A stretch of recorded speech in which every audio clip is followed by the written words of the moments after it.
Hello and welcome into this week's broadcast of the Esports Tower Rumble in Overwatch. It is time to wrap up our Esports Tower Overwatch Week 3 Winter Rumble. This Rumble has been so fantastic. Last week we had some absolutely wild games, but at the end of the day, the Everest remained on top. And after checking the standings, the Everest have already clinched a spot in our grand finals later tonight. We're going to see who will join them. I am Michael Fisher, and joined, as we said, some amazing guests. Stevens College, who had an all-girl Overwatch clinic. They've been part of this Rumble. And then, of course, the amazing Vicky Kitty has been alongside of me, calling all of the action. And I think what we learned last week, Vicky in particular, was adaptability is going to be key for these teams. A lot of times, the team that won, besides the Everest, because they just bodied everyone, the team that won wasn't the team that won the first map or won the first fight. It was the team that adapted their comp and had backups and had secondary plans. How adjustable these teams are going into our second week of this Rumble is going to be key in showing who joins the Everest in our grand finals to wrap up the night. Absolutely. You highlighted perfectly. The adaptability that we've been seeing from a lot of these squads and the way that they roll out with some of these compositions have really allowed teams like Everest to really shine through. So are we going to get another winner here, or are Everest going to be as consistent as ever going into this week? Again, they've already clinched a spot in our grand finals that we'll wrap up the night with. We'll see who else can join them. Will it be Meridian Tech? Will it be the Monsoons or the Fire Islands, the Esports Tower, who we have not got a chance to see? Or will it be Stevens College, our newcomer? We will find all of that out here. As we get ready to kick things off, we are going to start with our two Esports Tower teams that we have not had a chance to see. It'll be the Monsoons taking on the Fire Islands. These teams have been battling back and forth for that second, third spot. The Fire Islands made the grand finals in our first Rumble of the winter, but the Monsoons, they're a newly formed team, Vicky. This is only their third Rumble ever together. They're getting better and better week by week, as we'll see what they do here. We'll go to Nepal as we get to take a look at these teams, and a win over the Fire Islands puts the Monsoons in a great spot to potentially make our grand finals. So this will be a very high-stakes match for these two squads.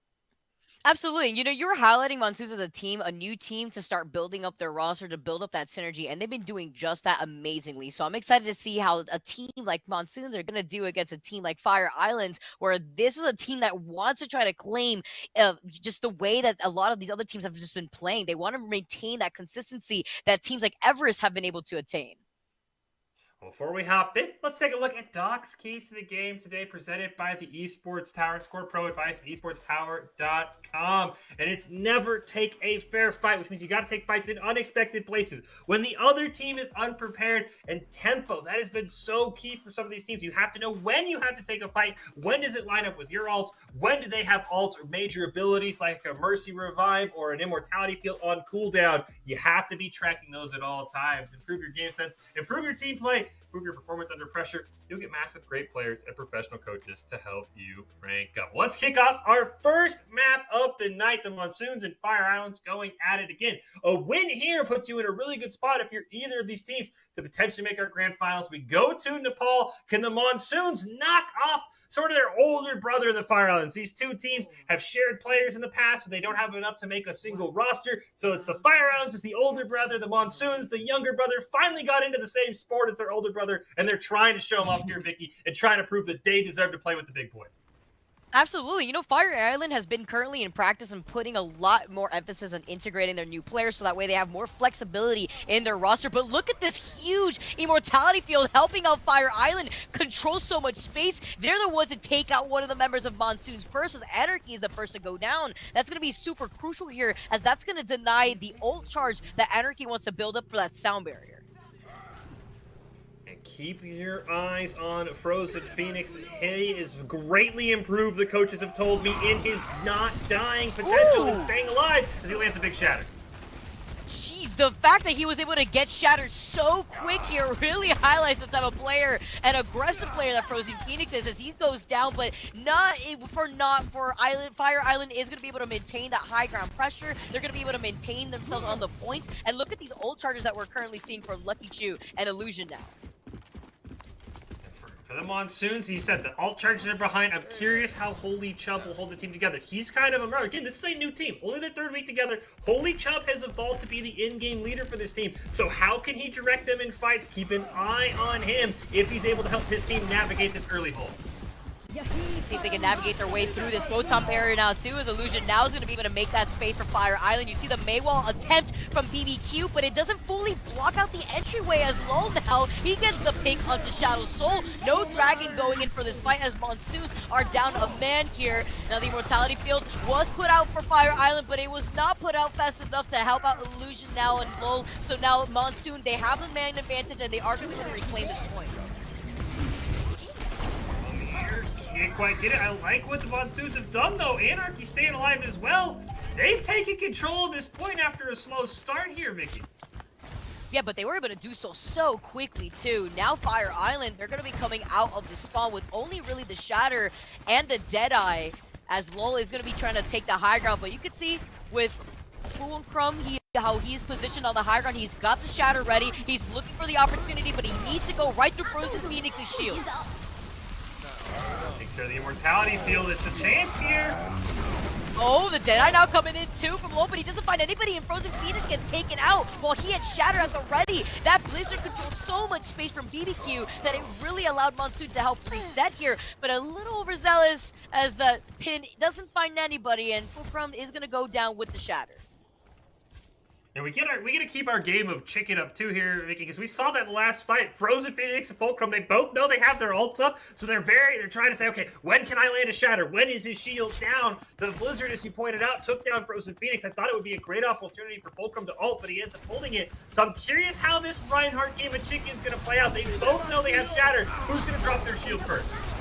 Ooh, and the Amp Matrix immediately while it gets sent up by C-Square, he's going to get taken down, and that's going to be low being on that Cassidy. That's going to put in so much pressure, but the double Shatter doesn't meet anybody. Both Reinhardts, like you were saying, unfortunately Fulcrum, his Shatter doesn't land, but he held up that shield against Phoenix, and Fire Island has completely booted Monsoon off of this point, and they have the sound barrier too to help go for that quick reset, which is the main difference that Monsoon does not have.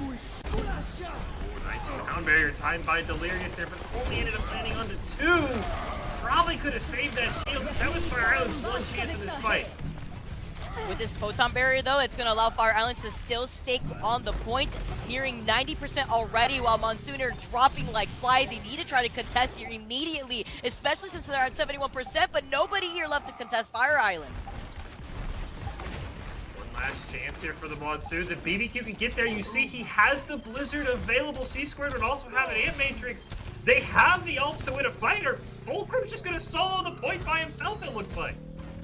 He managed to get right back, and he managed to take out those turrets. Illusion now being able to set up on the point like that is going to be so crucial, but BBQ being on the Mei, this is going to allow BBQ to block off a lot of those entry points with those walls, and having the Blizzard is going to be key here, as BBQ needs to stay alive long enough to allow Anarchy to get that sound barrier. See if they can manage to do that now with the Deadeye finding CS-Squared, so now they won't have the Immortality Field, they won't have the Amp Matrix, but the Shatter doesn't find anybody in the back. Rather, it does find Fulcrum in the backline. It was Fulcrum that I was looking at as they get taken out. That's a 3-man from Monsoon getting affected by the Shattered overtime ticking away, as nobody from Monsoon could actually touch the point.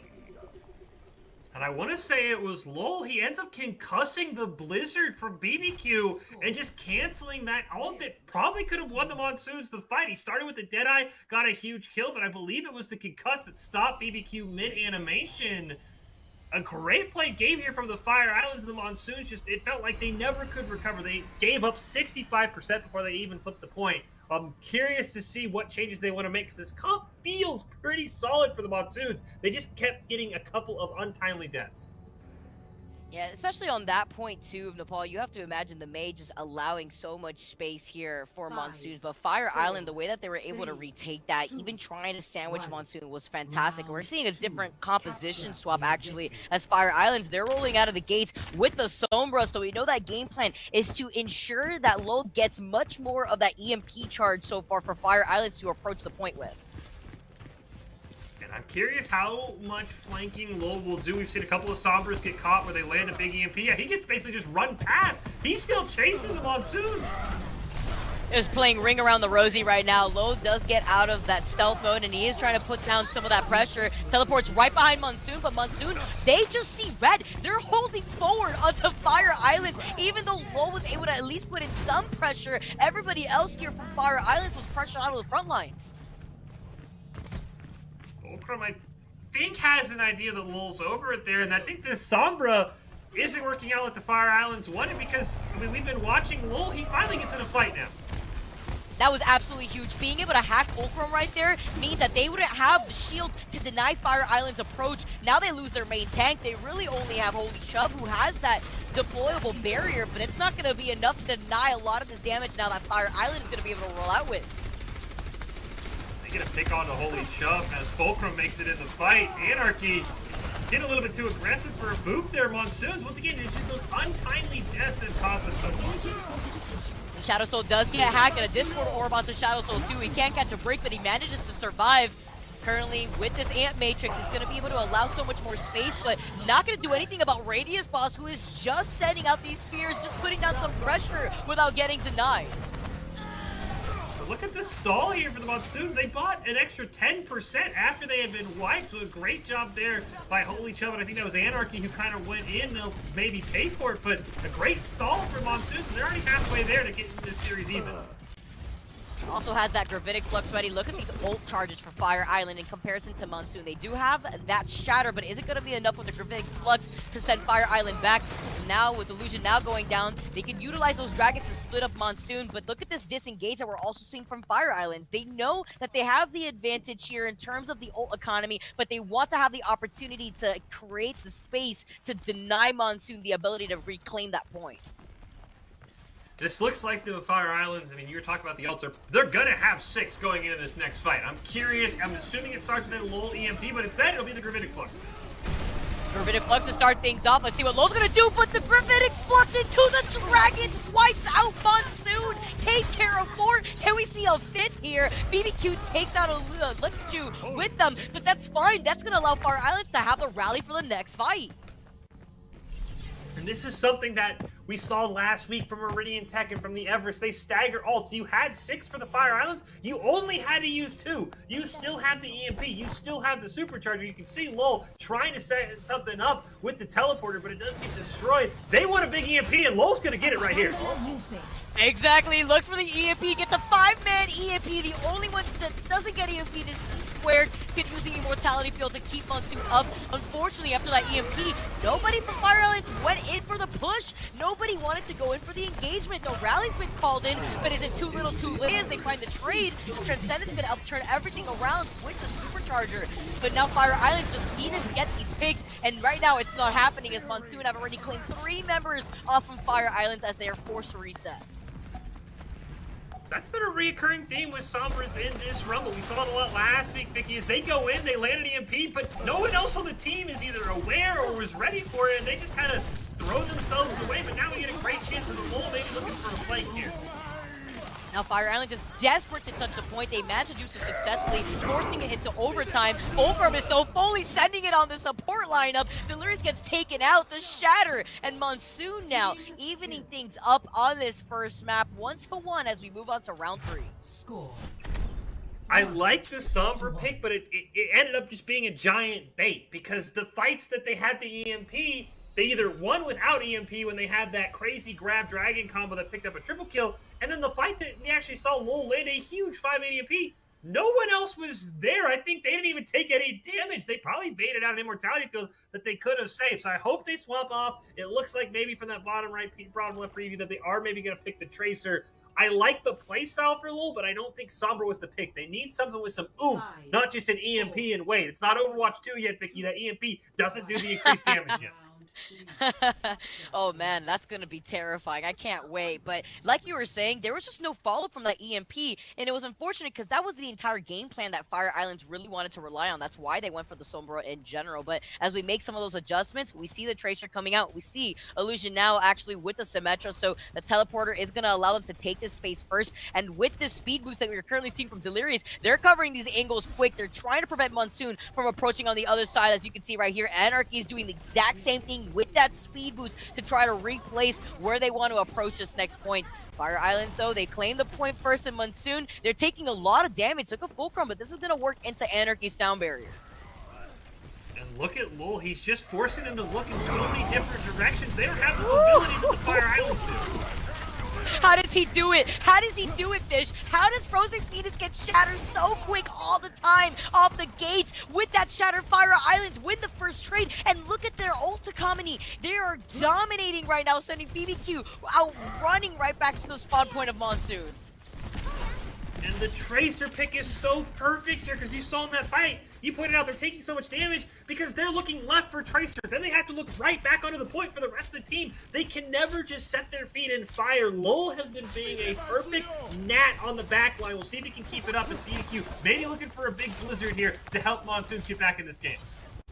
Is going to try to go for a flanking approach, but they know. They have read them right here, Fish. Fire Island with the Photon Barrier to deny that space, but Illusion gets hacked here. Or rather, not hacked, frozen as BBQ claims Illusion. Hasn't even utilized the Blizzard yet, as Monsoon want to conserve a lot of their ults. They see the trade in their favor, so they're not going to burn everything out after utilizing the Amp Matrix and the Sound Barrier.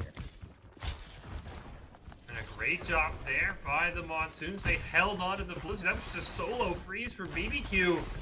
And now they have the Shatter going into Frozen Phoenix, who doesn't have anything. It's only Delirious, the Sound Barrier, that will be up in time for this next fight.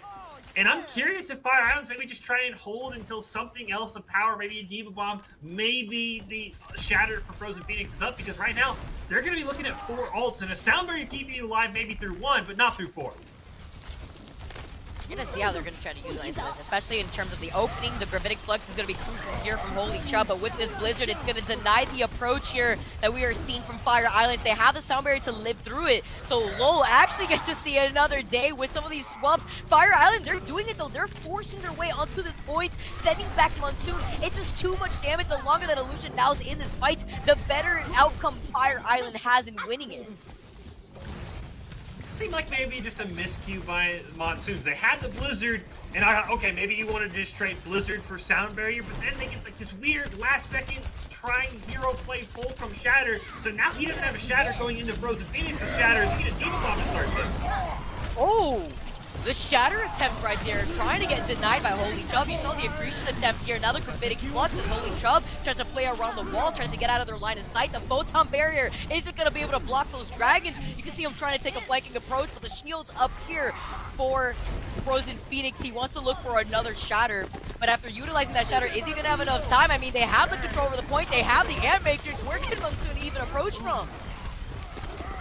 Overtime now, they have to get through the Amp Matrix, as you said, but they almost have an Amp Matrix of their own. C-Square can save this for maybe. Oh, but he gets taken out almost immediately again by Lowell. They trade that, though, as Frozen Phoenix goes down. That's the main tank that won't be present for Fire Island, but this Sound Barrier now from Monsoon can help turn things around for Anarchy. There's so much damage coming out, and there's only 3 members left in this fight for Monsoon. You can see Fire Island, they're just holding back. They're disengaging, waiting for Frozen Phoenix to come back. They could afford to lose this point right now, but the moment that Fire Island comes in, they're going to have the Sound Barrier, they're going to have the Shatter, and they're going to have the advantage, especially since they're already at 99%. And all the pressure for this next fight is going to be on Radius Boss. They're going to be 2 Blizzards up, but Radius Boss can eat the Blizzard from BBQ. The Monsoons don't have a Blizzard counter to Lowell unless they cancel the animation with a stun from Fulcrum or Holy Chubb with the Accretion. Can Radius Boss eat either the Dragons or the Blizzard? I think he's going to tell you whether or not Fire Islands win this fight.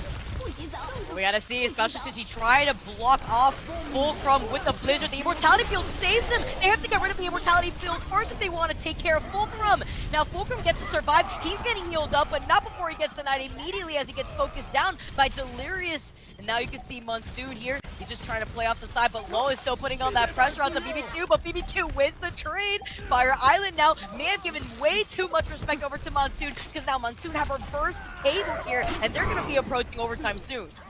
Oh, the Shatter though! Shatter. It's 3! Oh, but he couldn't touch the point! Great body block there. I thought maybe they could turn it with the Shatter. The Monsoons pick up the win, and it really came down to, and you feel bad because there's nothing Delirious could have done, but he's Sound Barriered, and Sound Barrier just got outplayed by an Immortality Field because eventually the shields from Sound Barrier can't be eaten through, as you pointed out, Vicky. Nobody attacked the Immortality Field. You have to get rid of that immortality field if you want to get your picks, and that's why that fight lasted so long too. And even though you had the ult advantage, it was that time to try to deny that space away from Monsoons, but unfortunately Fire Island was unable to do that for that last point. We'll go to Havana for our next map. Again, winner of this has a really good chance to make the grand finals against the Everest. So there's a lot of pressure on the Fire Islands, who I thought were going to pull it off on Nepal. They had several opportunities to do so, just couldn't quite get it done. And I'm curious how we'll see on Havana, because it was just the small things. I mean, they are down on match point right now, Vicky, because of an immortality field that it looked like a couple of them were shooting. That is the difference between them feeling really great about going to Havana. We only have to win one more map. And now we have to win Havana. Then we have to win another one. It's those small differences that are separating these two teams right now, which really shows how far the Monsoons have come since just starting at, I believe, like the 1st of January was their first ever organized practice. Oh, wow. That's very impressive, and since we are going to be going on to Havana, we have to talk about what this map provides in terms of verticality, in terms of these open sightlines. That's going to help enable a lot more sniping play that we're going to see from both these teams. We're going to have to see, though, as we see BBQ, he's not on the main anymore. He's on the Reaper, and they're pushing all the way into the spawn currently, as Fire Islands want to play around this cart in the same fashion around Havana, but there's no Mei to deny that space, so it actually may be easier for Monsoon to actually reverse the situation on Fire Islands. And they teleported right in front to stop the close hold, and now the Fire Island's taking a ton of damage. 2 early picks for the Monsoon.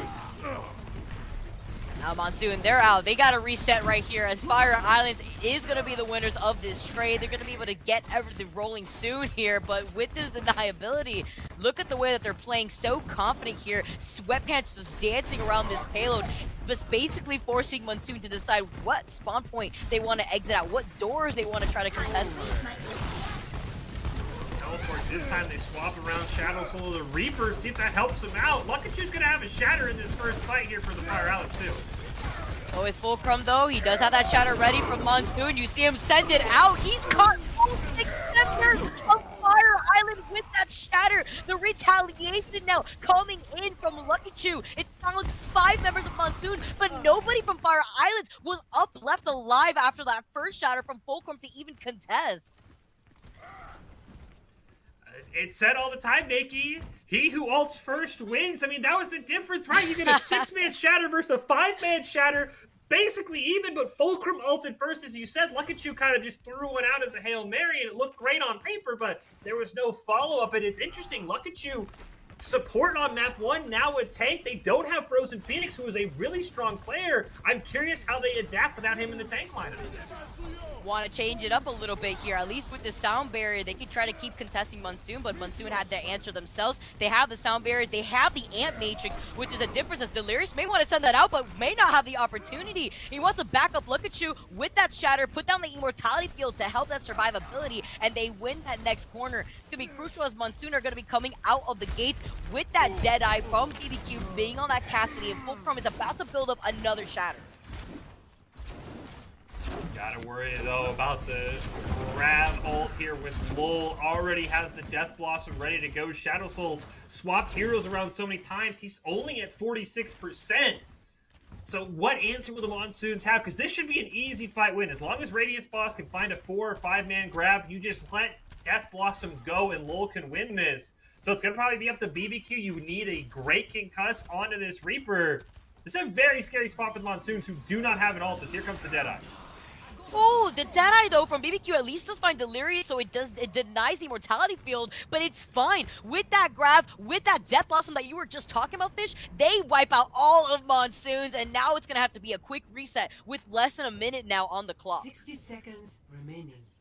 Good news for Monsoons is Fulcrum's got another shatter, and we've already seen what he could do with it. They have the Diva Bomb as well if they kind of want that counter, or if they want that extra damage with the shatter, because they don't really have any other ults up right now. It's all eyes on Fulcrum here, Vicky. He's got to land something huge to keep this team alive and keep this card pushing. See if he could go in for a little cheeky shatter. You see him rounding the corner. The bubble being put up by Radius Plus to get more of that extra damage, but he lands the shatter, hits 2, needs to focus on Sweatpants, but Sweatpants gets away. They don't deny him, and he's going to build up that sound barrier, which is going to allow Fire Island to live through this. They did get a pick on they the actually take care though. of him. while we were watching the Shatter, Lukachu also went down, Vicky, so despite the Shatter not getting any value, there was just no front line for the Fire Islands to rely on anyway. Now with less than 5 seconds on the clock, they're going to be able to get this point if they can deny Fire Islands, but with the Stowberry save up, the nice Shatter being blocked out by Fulcrum, overtime being taken away, but even though you blocked out the Shatter, you don't block out being pinned. Now Monsoon are dropping like flies, and even though they were so close to that first point, Fire Islands gets to fully hold back Monsoons. And I'm curious how that will affect the Monsoons, if that will change their strategy. I don't know if they're a close hold team or not, but now you basically have to close hold here, Vicky, because as you pointed out, look how little room the Fire Islands gave the Monsoons. I'm curious if they practice a close hold. If they have, this is perfect. If they haven't, this makes this map that much harder. We're going to see some of these adjustments coming out, because I feel like really the big problem at the very end there was those rotation of ults and the way that Fire Island was able to conserve their ults going into the next fight, understanding the situation. When Sweatpants went down, even though we had 3 to 4 other members of Fire Islands going down as well, you have that speed boost to boost everybody in the team back towards the point. You have the sound barrier to contest. You were right behind Lucky 2, who had gone down before Sweatpants, so you had the protection of the barrier. Meanwhile, Monsoons, they were around in the corner with the payload. They were inching their way to that first point, but were unfortunately denied since they had used all of their abilities, all of their ults in the fight just before that. So they had nothing to defend against Fire Islands that still had a good set of their ults of their own. Well, hello. Hello. Monsoons, they set up for the close hold. I'm curious. I like the comp, though, that going into a May is going to make this a bit harder. I think, though, all eyes, of course, are going to be on Lukachu and Fulcrum. They are building their shatters so fast. We saw in that first fight, they basically shattered at the same time when the Monsoons were attacking. So how will they handle it this time? Who will be able to shatter first? It's got to be Fulcrum if the Monsoons want to be able to win this match. Just one last fight, and it's game. Pace is going to be so important right here for this initial fight, but with Illusion being on the Doomfist, it may throw a wrench into Monsoon plans. We're going to see, especially at this point of Havana, those walls, the alleyways really do allow Illusion to pop off. But the walls, actually talking about walls, blocking out Lukachu, who is so lucky to see another day as they managed to get away from that situation even after getting discorded. That's the survivability that Sweatpants provides. The Doofus now coming in from Illusion now, but he gets taken out. Look at the follow-up that we just saw, the split attention between Shadow Soul, between Holy Chubb. That's going to build into the Graphitic Flux for Holy Chubb as well. A couple of last-second picks here on the Anarchy, but I think the Monsoons have won this, and you look at the ult percentages you're mentioning, all basically in favor of the Monsoons. Lukachu and Fulcrum are very close, though. But the Monsoons should be able to ult first if they want to Riptire, if they want to Gravitic Flux from Holy Chubb. They have control of this next fight as long as they take command and ult first, and there it is. It's so important too, especially since Monsoons were unable to get that first point. Fire Island need to get this momentum. The Immortality Field saves 3 members who go so low, including Low and Illusion now. Lukachu is about to build up that shatter that you were talking about before too. But the angles that Monsoon are taking, it's forcing Fire Islands to split up so much of their attention, both left to right, where they need to focus on one opponent, but with the shatter, it's going to be lethal. Oh, the shatter going in! The Dragon's getting put down! Oh, the follow-up going in! 2 fish. Lukachu tries to save themselves behind the Immortality Field, but with that Riptire from BBQ, it doesn't find anybody thanks to the Immortality Field, but the cleanup with the rest of Monsoons as Fulcrum moves up, they don't even have to waste the shatter for this next fight.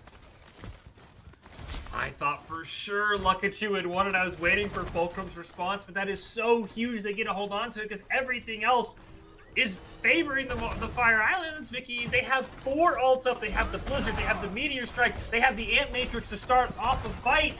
Fulcrum's going to have another Miracle Shatter, I think, for the Monsoons to stay alive, because I think if they lose one more, they're done. The Blizzard being called in from LoL, you see so much damage being put out. Sweatpants can't even have the sound barrier on board as Sweatpants goes down. Had used the sound barrier in the fight before. That's what we were referring to with so much of their economy being used up. Shadow Soul is still alive on this high ground, and we talked about sightlines. We talked about Havana, and this is what I was worried about. With these sightlines being provided to Shadow Soul, he's going to have free reign over all of the rest of Fire Islands who want to make this approach down the alleyway. And they had to burn that Meteor Strike, and as you said, Shadow Soul lived. Now they only have 2 of those ults. They still have the Ant Matrix, though, and they have a great long sightline right down this payload. I want to see him pop it, but there's only 60 seconds left. The Monsoons might do what I thought was impossible and close hold after being close held themselves. This is so crazy, too.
Getting fully held. Meanwhile, they're going to fully hold Fire Islands back from behind this corner.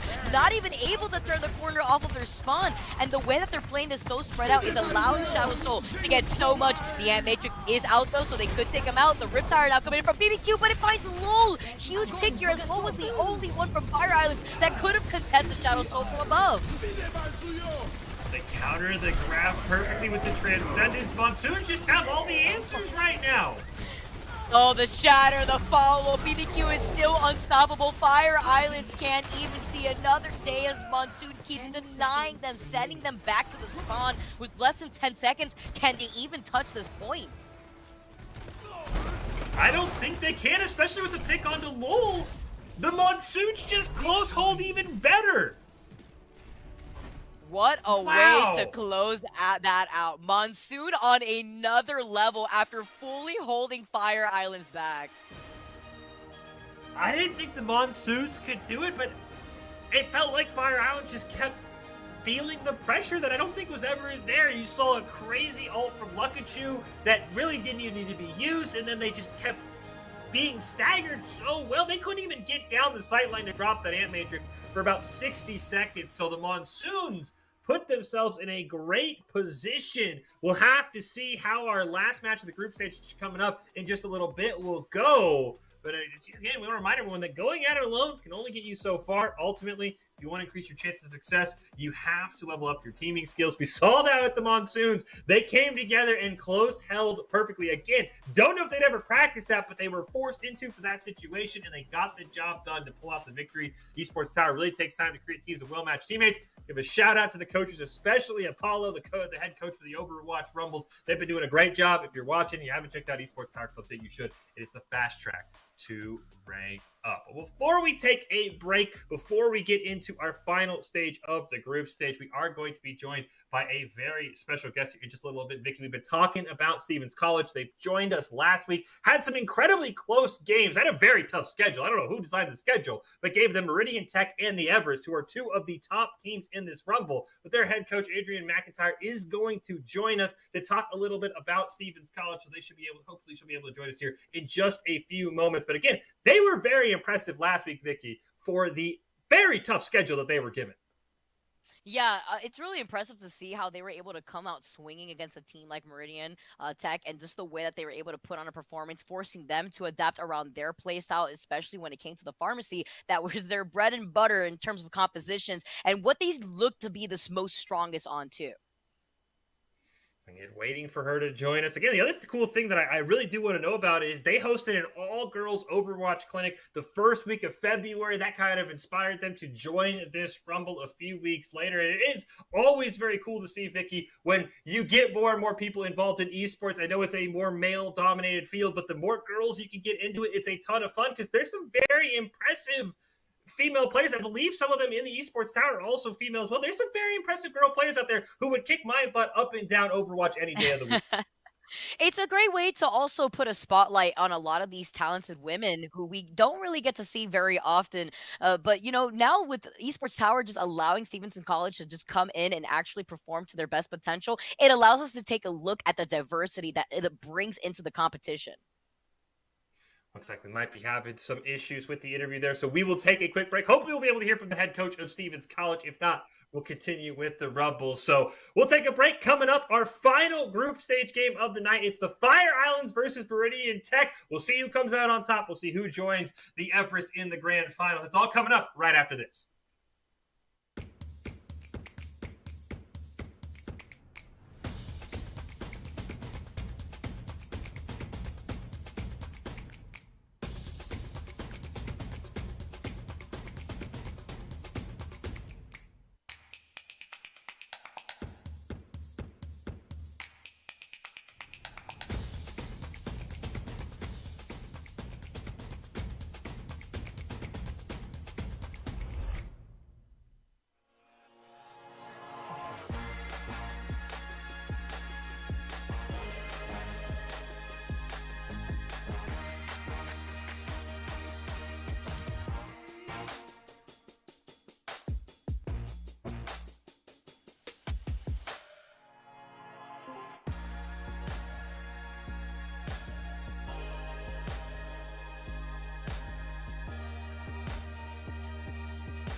Visit NationalGuard.com to begin your guard adventure. Here are a couple lessons I've learned over the years. Friendships come in all shapes and sizes. And always buckle up. Seatbelts save lives. That's a rule we can all live by.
Welcome back into this week's broadcast of the Esports Tower Rumble in Overwatch. We are wrapping up this Rumble in the group stage here. We've got one game left between the Fire Islands and Meridian Tech, and we can set up everything that's going on after that. Who's going to make the grand finals? Of course, we know the Everests are already there. We're just waiting to see who else will clinch that spot. But before we do that, Fish and Mickey Kitty here have been calling all of the action over the last few weeks. We are going to be able to have our interview here with the head coach of Stevens College. You should be able to join us here in any moment now to talk about Stevens College. Of course, we saw them last week in our Rumble, as we were talking about, had a very, very tough schedule, taking on teams like Meridian Tech, taking on the Everest as well. We are so glad that she is able to join us now. And how are you doing? How is participating in that Rumble for you guys? It was good. It was a lot of fun. I mean, we had 3 girls come and join us, and it was kind of a crash course in like what to expect in like high pressure teams and college scene. So it was a lot of fun. And I know you guys had an all-girls Overwatch clinic that we were talking a little bit about before you joined us. Tell us a little bit about that clinic, what went into it, how many girls you had participate. Kind of let us to give us the know about that. Yeah, so I mean, Stevens College is a women's college, and we're always looking to try to incorporate and diversify the industry. So we put basically a notice out saying, hey, like we're hosting this workshop for any girls that are interested. Doesn't matter what grade you are. It doesn't matter if you've been planned to come to Stevens. We just want to give you this opportunity. We had 3 girls show up. I wish we'd been able to have more, but it was a great like first workshop for us. It's the first time we've done anything like this, and it was a week long. So because we had the 3 girls, they got a lot of like individual work. My assistant coach and one of my previous players hopped on and helped out too. So it was good. They definitely after the Rumble, like we talked, and they were like, you know, we learned a lot. Like we didn't think that we would learn this much in just 4 days of playing as essentially a pug team. And you guys have been able to take a lot from your first experience. I mean, what is the best part of being able to play so far in the Esports Tower Rumble for you? Honestly, just being able to have that like quick like 1-day tournament. It's a really good place for us to do these workshops so that the girls that we work with can get that competitive experience, but it's not a loosely structured or long-term thing. So I really like being able to join these and give them that opportunity. And we'll let you go on this one. I know you're the head coach of the program there at Stevens College. Tell us more about the rest of the program. I mean, we obviously know you guys have a very talented Overwatch team. What else do you guys have? What other games do you play? I mean, tell us all we need to know about your program, because you were very impressive last week when you guys were playing some of the top teams in the Rumble. Thank you. Yeah, so our program I think is very unique. Aside from being a women's program, we focus on the entire industry. We don't just focus on competitive gaming. So we have actually opened the program up to every competitive title that is currently being offered, for casual and competitive players. If you're a casual player, and you maybe didn't get the opportunity to be on a high school esports program, that's okay. You can come in. You'll still get the same opportunities as our competitive players will. You'll still get to work with our program. You'll still get access to everything. Every semester we do Q&As with industry professionals. Like we got the chance to speak with Anjali Bhimani my first semester here. Met Sean Plott. So we do a lot of like educational stuff too. And one of my last seniors actually had the opportunity to interview through Esports CCP, which we worked with a lot last year. And right out of college, she got like her dream job at the Bragg House. So we focus on everything. And the best part about our program is all of our students are guaranteed a minimum scholarship. It doesn't matter what you come into the program for. That is awesome. I appreciate you joining us, telling us about the program, and hopefully, we gave you guys a really tough schedule. I do feel really bad that we made you guys play the two best teams. So hopefully you guys come back in the future because, like I said, your team was very, very impressive. Thank you so much for joining us, and we can't wait to see what you guys are doing down there at Stevens College. It sounds like an awesome opportunity for any girl in esports who wants to get involved. Oh yeah, we'll definitely be back. I think that I'll probably sign my regular roster up for one of these sometime soon and see how it goes. So there you go. Bring the heat after we kind of put you through the ringer. So thank you again for joining us. I can't wait to see you guys next Rumble. Yeah, awesome. Thank you so much. That was the head coach of Stevens College, Vicky. You can tell they were like, okay, you guys gave us a tough schedule. We're gonna come with the heat next week. Next time we're in the Rumble, we're gonna come with the fire. We're gonna come with the sauce for you guys. What's crazy is that they put on such a great performance for their first time and playing against our top heavy hitters for teams and doing such a good job against them too. So I'm so excited to see more of their roster coming up in the competition. Well, as we transition, we keep our Rumble going. It's our final game of the group stage here, and it is the Fire Islands taking on Meridian Tech. And here's how it breaks down for you, Vicky. You got some of the back-end knowledge for you. The grand finals already has the Everest in it. If Meridian Tech wins, Meridian Tech will guarantee the rematch. If the Fire Islands win, it's actually the Monsoons who will advance on match score to the grand final. So the Monsoons are stuck at home, watching and waiting, rooting for their older brother, the Fire Islands, to win so they can make the grand finals. If Meridian Tech wins this, they will just simply advance flat out. So Fire Islands can't make it, but they can help out younger brother if they can pick up the win in our final series of the group stage. That would be absolutely insane. Griefing the opportunity for Meridian Tech to get the run back. What better way to put salt on the wound? But you know what? That's going to give Meridian Tech an opportunity to see if they could dethrone Fire Islands and prevent that from happening because they want that run back, especially against a team as strong as Everest. Before we hop into this final match of the group stage, let's give you Doc's keys to the game as presented by the Esports Tower. You can score pro advice at esportstower.com. Remember, whoever wins, it gets kind of tricky. Fire Islands win, Monsoons advance to the grand finals to take on the Everest, who are already there. They have been dominating. They dominated last week. Meridian Tech wins.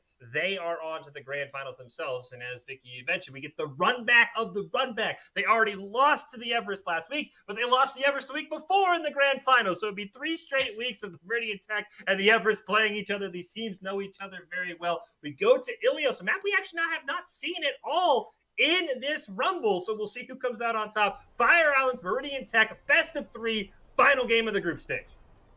What's great to highlight here is if Fire Islands manages to beat Meridian Tech, that's also going to give some insight to Everest and what they could expect since Fire Islands were the squad who managed to take care of Monsoons in that first series that we just got to watch in a clean 2-0. So now as Fire Islands gets set up here, they're looking to try to claim Meridian Tech, and Meridian Tech has been one of our other consistent squads. We just highlighted them as the opposition against our last Rumble just last week against Stevens College. Now Meridian Tech want to be able to put up that performance to try to get the run back in the grand finals. All eyes are on Soup. He was our player of the game last week. What can he do on this Echo? And he nearly gets that far and take it down out of the sky. And we're just going to have a skyward battle here, especially seeing Soup being on this Echo. You have to imagine Illusion now having the Pharmacy with Lowell being on the Mercy. Japers gets taken down first, though. That means Soup doesn't have that sustainability and support that Illusion now does. So they're just going to have to hold back for now and go in for a reset. And with Soup up in the air, Meridian Tech feels like they lost a little bit of their oomph, but I like the squad they're running. They've got Eternal Flame, they've got Burning, they've got Big Boofus, all heroes from their game last week against Stevens College in a crazy series, and we'll see what they can do on this next fight here. Got to keep an eye on Soup, who's now on that Cassidy. See Jeebers going so low. You talk about the Cassidy. Soup is going to be able to put in so much pressure onto Lowell, so much pressure onto Illusion. Now you see the Doomfist too coming from Bernie. Going to be able to control a lot more of that grounded space and disrupt the piece from Radius Boss, who does not have that shatter yet, but this Coalescence from Delirious could enable Illusion now to get into a flanking position for that Rocket Rush. Nano Burning here. Let's see what Burning can do. He at least picks up one on the Radius Boss. Oh, you see Illusion now too, finding Eternal Flame, denying that support too as Kings goes down. That's 3 heads for Meridian going down as Fire Islands take control over the point first. Here comes a Rocket Barrage. It's just to control that space. They're nearing already 60% with no contention from Meridian Technical. And I wonder if they intended to nano Burning, because as Burning got the nano, King Swiffer got taken out. So I wonder if they're like, nano me, I'm low, he couldn't survive long enough, and that's why that nano goes on to Burning, because he didn't have an ult. It wasn't like it was a backline play. But I'm curious to see if that ends up costing him. There's now 4 ults, and here they come to Fire Island. No. The Shatter and the Immortality Field from Eternal Flame to save everybody, but you can't save everybody through a Death Blossom once that Immortality Field gets deleted. That's more time wasted for Meridian Tech and more time bought for Fire Islands as they have nobody to contend the point. The one thing, though, that a lot of the teams like the Everest and Stephen College did is they staggered ults. Fire Islands blew every ult they had in that fight. They have nothing left, Nikki, except this Diva buff. They do have that res, though, onto Burning. Maybe Burning can get something started, but the Shatter gets denied. Meridian Tech, though, are not in this play as Illusion now finds both tank lineups with the Rocket Barrage. Burning denies Illusion now, but it's too little, too late. The team wipe as Fire Islands takes the first round. I don't know what it has been. I don't know if we missed something on Farah, but Farah has been absolutely dominant in this Rumble. Last week for Stevens College, I mean, as you pointed out, Illusion now gets a double with the Rocket Barrage before getting taken out. I mean, you see Soup at least hovering the Farah right now. Everyone has loved the Farah in this Week 3 Rumble, and for good reason. She has paid off time and time again. What's unfortunate is that with Burning, even though Burning got that pick after Illusion now had sent out that Rocket Barrage, Burning being on this Doomfist makes it a little difficult to really contest Illusion now, especially while they're getting pocketed with Lull being on the Mercy. It was up to Soup right there on the Cassidy to deny that on the hit scan roll. So now Meridian Tech, they know they're going to come out with the Farah, as Ilios does provide a lot of that verticality that we keep talking about since last week, how a lot of these Farahs could go in for that quick reset as well as the Echoes. So now Illusion now is going to be able to take to the skies with Lull, just giving them that support. And you see Burning trying to take these off angles. Oh, a nice first pick here, but not without a trade. As you see, Kings gets immediately swept off by Sweatpants onto the middle well. And now Fire Islands, they have all their members up and alive. Meridian Tech are playing out of this disadvantage as the first point does go in favor for Fire Islands. One thing I do like for Meridian Tech, though, it's never a disadvantage, as we learned last week when Big Boopus is alive on that Roadhog, Vicky. He does not miss these hooks. He held a point 1v6 last week for about 45 seconds. If Big Boopus is alive, especially on this map where there's an easy environmental target, that hole-in-one right in the middle, Fire Islands has to be tracking that Roadhog at all times. Yeah, we've seen the destruction that Big Boopus has on the Roadhog here, especially on this map, like you were saying, the well providing a lot of that advantage. But with this Riptire, Sweatpants was looking for a pick. He finds the pick onto Jabers, and that's both supports out for Meridian Tech. Now Fire Island's winning another trade here, even though they're giving some of the space over to Meridian. They know that they've won the trade. They've only lost Sweatpants, and Lowell's about to get the Valkyrie online. Illusion now has been insane, and again, we saw this before. Far is dominating. What do? You go Cassidy and you go Soldier. That's exactly what Meridian Tech has. It's not working. That's the crazy part about these Fars that we've seen. They're not dying to their normal counters. They're popping off against their normal counters. It's crazy to see how Fire Islands is playing into understanding what they want to roll into. You saw Meridian Tech wanted to make those adjustments with the Farah being out in play from Illusion now, but with Burning being taken out and Illusion now going into the flank, Soup can't even deny the ability that Illusion now has had as an impact onto this team. Even Lull is getting ahead of themselves with the Mercy pistol. We got the Battle Mercy out, we have the Res coming in, the Valk is online, and they haven't even needed to burn these ultimates yet. They're just waiting for Meridian Tech to roll right in. Well, here's your best chance if you're Meridian Tech. You're going to have the Deadeye up for Soup on the Cassidy. You're going to have the Whole Hog up for Big Boopus. You're going into a couple of ults. Soup has got to get a pick with this Deadeye ASAP, and you're hoping on the Illusion now. You gotta deny the Valk too, or you have to deny the Pharah here. Low gets taken out by the Deadeye. You can see Meridian Tech are falling like flies. We highlighted Big Boofus, but we need to look at Radius Boss right now. The way that Radius Boss with the whole hog cleared that entire point. We got Fire Island making some waves here.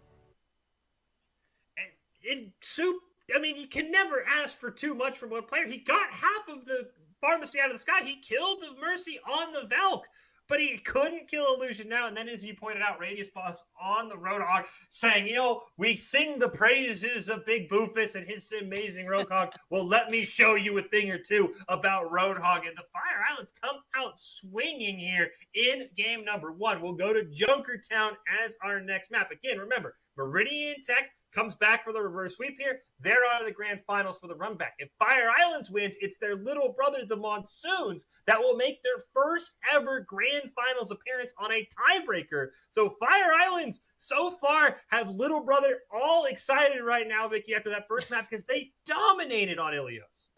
Yeah, they have the advantage. You just need to take one more map to allow Monsoons to be the ones to face off against the triumphant Everest that have been so consistent so far. And now as we move on to Junkertown, like you were highlighting as we go on to game number 2, we have to recap what happened last week to Meridian Tech when they were playing on Junkertown against Everest and some of the adaptability that we're going to be seeing from Meridian Tech after that map too, because they were dominated on by Everest, especially looking at those line of sight zones that Hanzo provides and the Widowmaker. So we're going to have to see how that works into Meridian Tech's favor. I'm curious if Fire Islands, I mean, I don't know if you can have anyone who's as confident as Panda Squad, but I'm curious, hey, you see Fire Islands, they don't come out with any snipers. Soup's on the Widowmaker, Fire Islands on defense has no snipers, so they clearly aren't going to have that dominating sightline control like we saw from Meridian Tech. Instead, they're kind of going more for a Nanoblade comp, so keep your eyes on Delirious, keep your eyes on Lol. How fast can the two of them build that combo, because that is a team fight winning combo, but if it takes you 5 or 6 minutes to build, Vicky, you lose all the momentum. So how fast can get that Nanoblade ready is going to be key. We're going to have to see here too. With Fire Islands having that Nanoblade ready, Lol needs to get a lot closer to build up that blade. You have Illusion now to be able to put on some of that pressure from afar, have some distance with Soup being on this Widow. We talked about the Widowmaker. We talked about how snipers have those line of sights here in this initial map. And Soup is just trying to get an off angle right here. But Meridian Tech, it's all forward as they're moving all the way up, trying to cross this next corner. And they're not getting denied by Fire Islands. Nobody's gone down just yet. Fire Islands, they're trying to build a Nanoblade, so they're just giving up space. Now, Radius Boss finally goes down. That's just going to enable the push even more. 85% for the Blade, but the Nano's not close right now. See Soup, too, still putting on so much pressure from far away. They are going to be able to take the high ground first, too. But Fire Islands, just like you were saying, they want to build into this Blade, but with Delirious out and without the Nano Boost, they don't want to waste out this Blade that Lol's already built up early.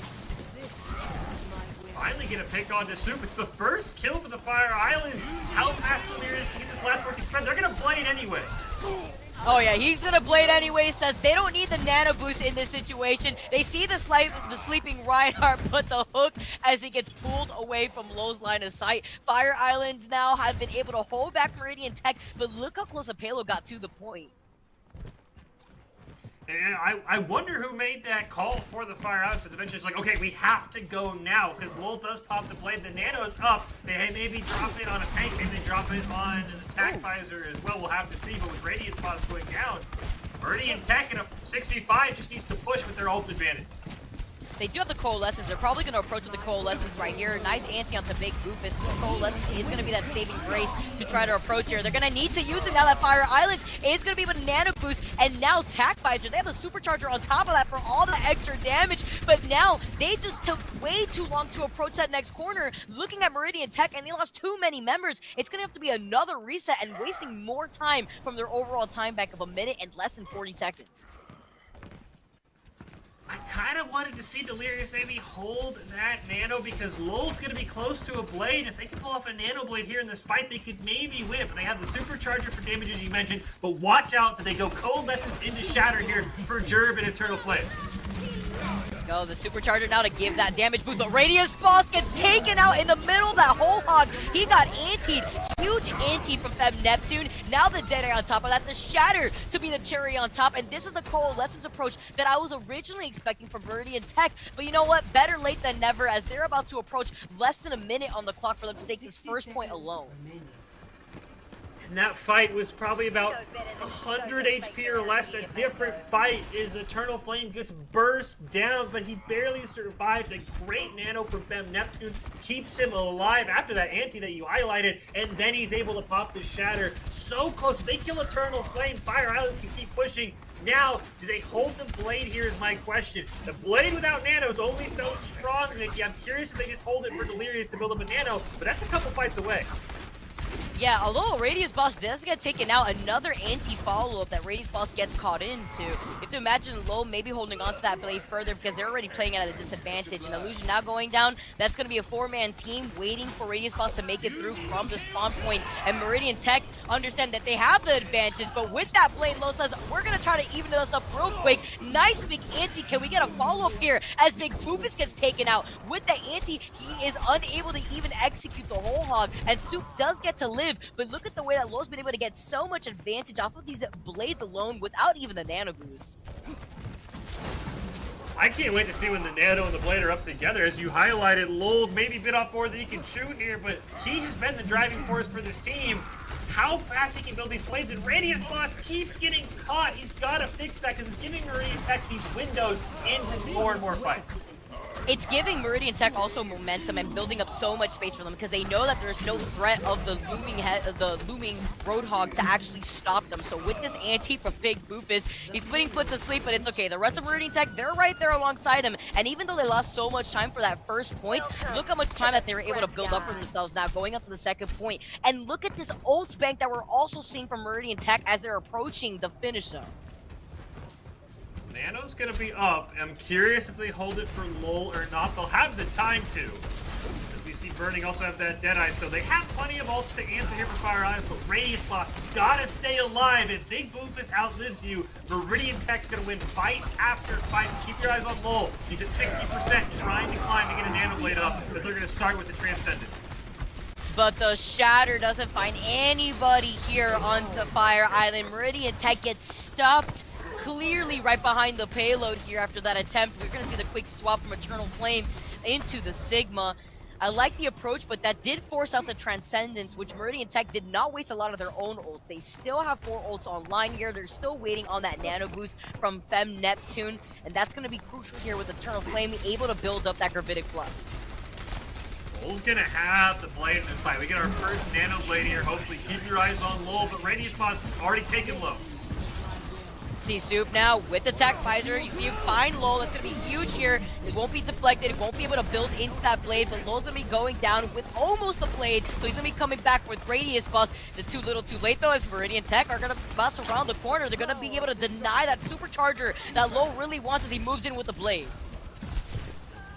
Might be a Hail Mary Blade here, but Lowell goes down again. He's died twice with the Blade, and when your comp's built around Nano Blade, if you can't Blade in 2 straight fights, that's going to be a terrible situation.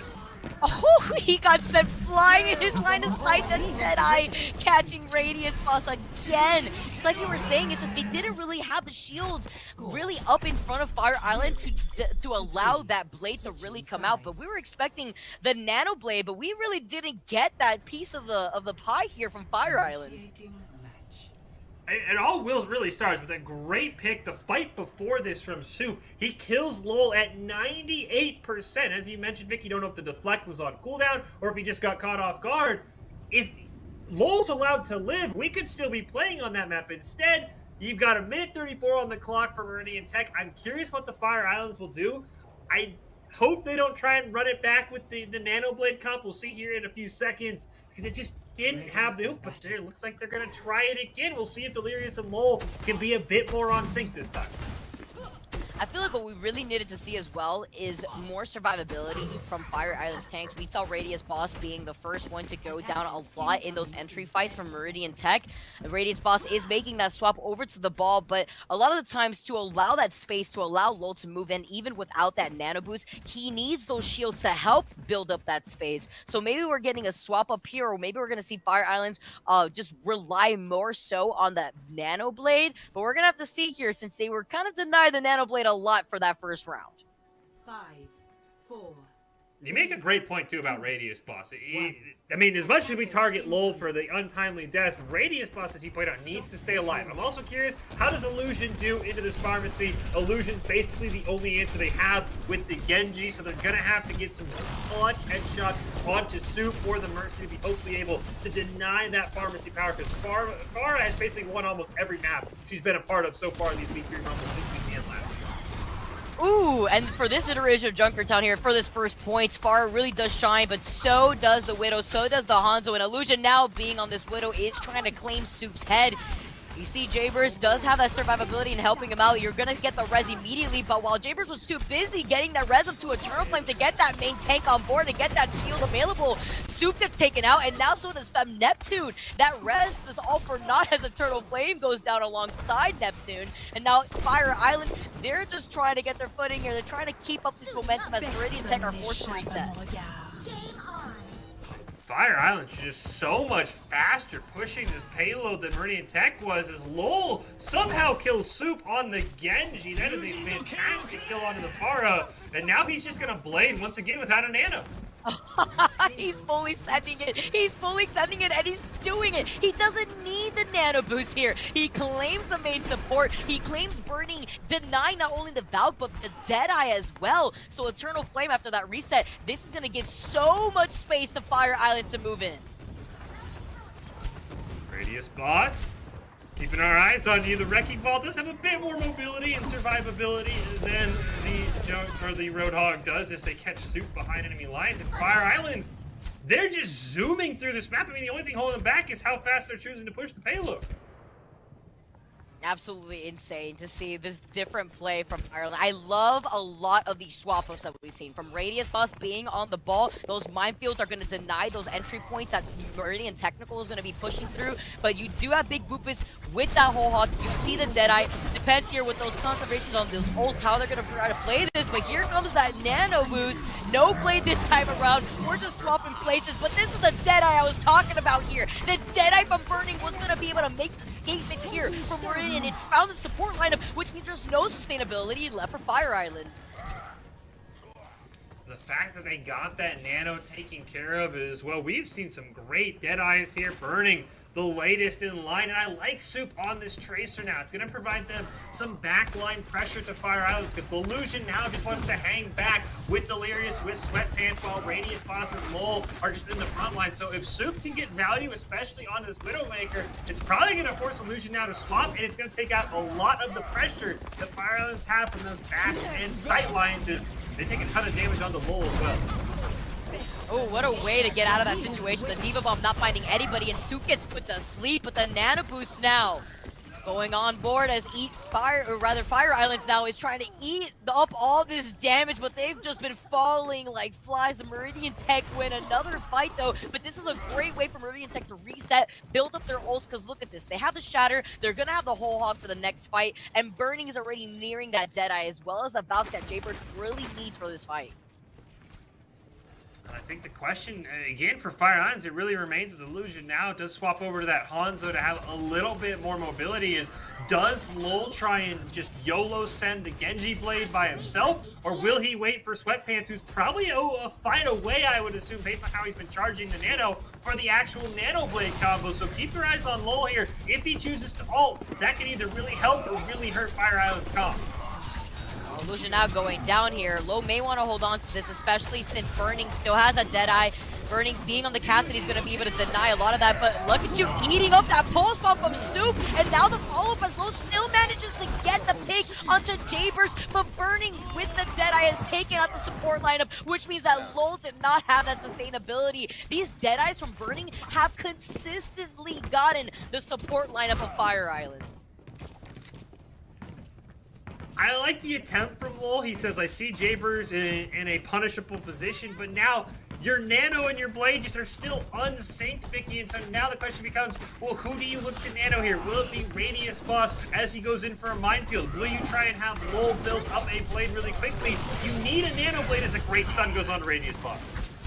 And while they keep trying this, time is being wasted away. They have a minute and 40 seconds now to try to get the second point, and right now, Meridian Tech is just cycling through these ults. The whole hog that we were talking about from Big Groupies to push everybody from Fire Island up. They're splitting up. Can Lo get out of here, though? He's got the deflect, but he's quite literally the epitome of one. He does no safety of his supports. He gets taken out, but we're getting some really good trades here as Neptune goes down with the Nano Boost, but another Deadeye finding Lucky Chew this time. Burning has been so consistent on getting these picks, not only with the Deadeye, he's taken out Delirious, he's taken out Radius, he got a 3K in that fight alone.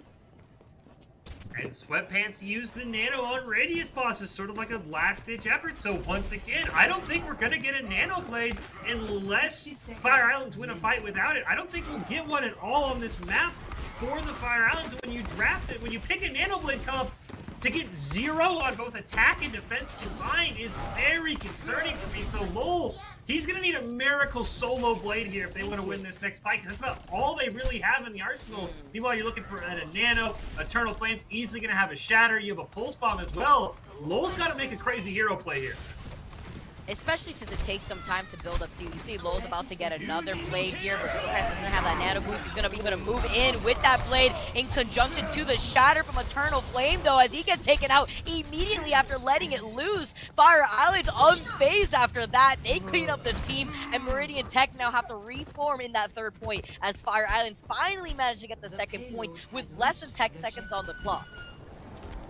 And Lowell knew what he had to do. I don't even think that the check mark lit up. As soon as it was available, he smashed Q to have the Blade available to look for a pick, and he almost died to the concuss there from Burning. And speaking of ults that have had high value, the Deadeye for Burning has been phenomenal, Vicky. We'll see if he can get another double kill with it, because that has been turning 5%. He kills the support line almost every time. And that's what I was worried about too. Burning was right next to Soup as Lo was trying to isolate Soup, and while Burning is on this high ground, that Deadeye is probably going to be lethal since he's been so consistent with it already. And look at Soup being enabled by Burning, taking care of Illusion now, taking care of Radius Boss. We saw some of these adjustments and see some of these comp switches from Fire Islands for this third point, because it gives them a lot more mobility in getting to these high ground places. But you can see how Meridian Tech is denying that space just by being there, just by rezzing Burning now onto that high ground, and Soup still staying in that same spot. See Fire Islands, they're hanging close to this line of spice, but I think they're trying to bait out a Deadeye from Burning because it has had so much value. As you said, the verticality, if he can get up to the high ground here on this third point, which we're seeing him running over to right now. I'm assuming he turns his corner because Fire Islands started the fight without him. That was huge, huge Diva Bomb right there, taking care of Jayburst, who's been isolated, but they trade that 2 for 2 as Lo goes down. Won't be able to have the play, won't be able to build into that, so the Nano Boost is not going to be going on to him, trying to keep Radius Boss alive here. As Illusion now still gets taken out. Burning's been so on top of the DPS setup of Fire Island, denying that ability to just move around, being on that Cassidy. Now Radius Boss wants to find the opportunity, but they can't get off the points. He gets melted after that Shatter from Eternal Flame, and Meridian Tech may have just fully held back Fire Island for the second map. Gotta try and stay alive without Radius Boss. They have a Meteor Strike and a Rally, but Delirious dies immediately. Yeah, T2 on top of that Eternal Flame. He was swinging, but he's got that support. He couldn't get killed up through that anti, and now Lo can come in swinging with that Dragon Blade. See him trying his best to clear out the points, and so close too to being completely wiped out after that Shatter from Eternal Flame. Look how they're feeling themselves. This is the momentum that they need. But Meridian Tech, they're going to be rolling out with another set of Shatter. They're going to be able to have big Goofus to build up that whole hog, which should send everybody off that payload. Last fight here. There's not any ults up. Sweatpants is the closest to the Nano. We'll see if Eternal Flame. Can you get a Shatter in time? Oh, he won't be able to get it. He goes down. Lo now also gets Jabers here. It's looking so close. The Fire Islands finally got that momentum on their side. Nice big anti to deny the whole hog on top of that all. Burning can't do everything alone as the sole survivor here. He can't even contest. And even with limited time, Fire Islands, they send us to a round 3. Score 3-1. My mind is still just blown that you pick a Nano Blade, you land absolutely 0 Nano Blade just because Lowell kept feeling the pressure that he had a solo blade, and you somehow get to overtime. I'm very curious if Fire Island's going to keep playing this comp, because eventually this Genji Blade will just whiff without the support from the Nano. I don't know if I like the fact that the Fire Islands are going to keep playing, no pun intended, with fire with this Nano Blade that never has come together. Such a good point, too. We don't really see it often, but isolated Lowell has been able to get so much value off of the blade themselves that the deniability here onto the back line of Meridian Tech has been amazing. Now imagine combining that with the Nano Boost. Lowell's like, you know, I don't need it. I can do it myself out here. So maybe we're going to see a swap up from Lowell, and it looks like that's exactly what's going to happen. Maybe we're going to have to see, depending on the support lineup that we're also going to be able to see from Fire Island. I'm curious if Lowell just kind of said, look, I can make these plays happen. Pick something that complements Illusion now so that we have the Pharmacy instead of running the Ana, who got good nanos. They weren't bad nanos by Delirious and Sweatpants. They just were never on to Lowell. So it looks like Lowell's going to say, I can pull this off without a nano, pick supports to complement the rest of the comp. It's a very interesting call for the Fire Islands in overtime with only 60 seconds on the clock. Meridian Tech, though, are running with momentum. They have much more time in their time bank right now. See the way that they're taking this position on the high ground. They see the fire from Illusion now that could boot them all up from that high ground. But Meridian Tech are playing so close together that Burning will deny Lowell completely here if he tries to push it. 30 seconds remaining. They already lose Radius Boss, and now they're running out of time. Remember, Meridian Tech has 2.5 minutes. Sweatpants goes down. I don't even think Lowell's going to get a blade off in time. With Radius Boss being the first one to go down and Sweatpants following through, Fire Islands are dropping like flies. That's 3 members making their way back from the spawn with Lowell meeting them too. Meridian Tech, they understand the situation. They know that Fire Islands has a much limited time bank to them. So if they fully hold them right here, I'm worried here for Fire Islands who's going to have to hold on to that defense. Oh, pick onto Eternal Flame would be huge. It's the last chance for Fire Islands. Illusion now is actually the first one to die. Oh, but they get the res right here. Burning finding Illusion now. You can see him just waiting with the Deadeye, trying to go for a 2-for-2 deal here. See the Coalescence now. Jaybirds to keep everybody restabilized from Meridian. How are they going to be able to do this right here as Fire Islands won't be able to touch the point? Overtime taken away. This Coalescence finding everybody, burning them out of the skies. The team wipe as Fire Islands now are going to be playing at a complete disadvantage with Meridian Tech having a 2-minute and 34-second time bank. To 3. Switching sides. It's a phenomenal hold as well, and it really just came down to, I think, unfortunately, Fire Islands, I think, put too much confidence in a fluke. I mean, yes, Lowell was fantastic, and I don't want to take away from his play on the attacking side of things with the solo blades, but to basically get rid of the Ana entirely meant that Genji could never get going, and unfortunately, Fire Islands, really the first team to not have success with the Pharmacy. Illusion now, I don't think got a single kill and barely got the rocket barrage off as they died. I think Fire Islands put a little bit too much stake in that Genji kind of solo carrying them like it had done previously, and now they're in a very, very tough spot. They completely change up their comp. They get away from the Genji, they get away from the Pharmacy, and we'll see now that Soup might have some more free reign if he's able to absolutely pop off on this Widowmaker. It's really true here to see how Burning has really been the MVP in denying Lowell the ability to pop off on that Genji, just denying that with the stun so Meridian Tech could be able to play very close together and get much more value off of their composition. But look at the way that Fire Island is stationed out right now. This is very risky because if they lose this fight, Meridian Tech are going to have free reign over pushing this payload with nobody to stop them. Ooh, they caught out Eternal Flame, but that's the worst target because she can just fly away.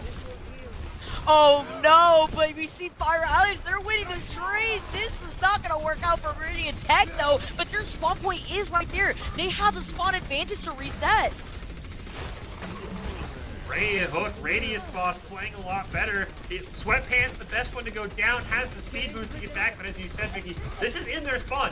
You have to do this 4 or 5 more times, not just once. And I'm curious how Meridian Tech wants to break it. It's probably with Eternal Flame baiting out cooldowns that they immediately lose their match.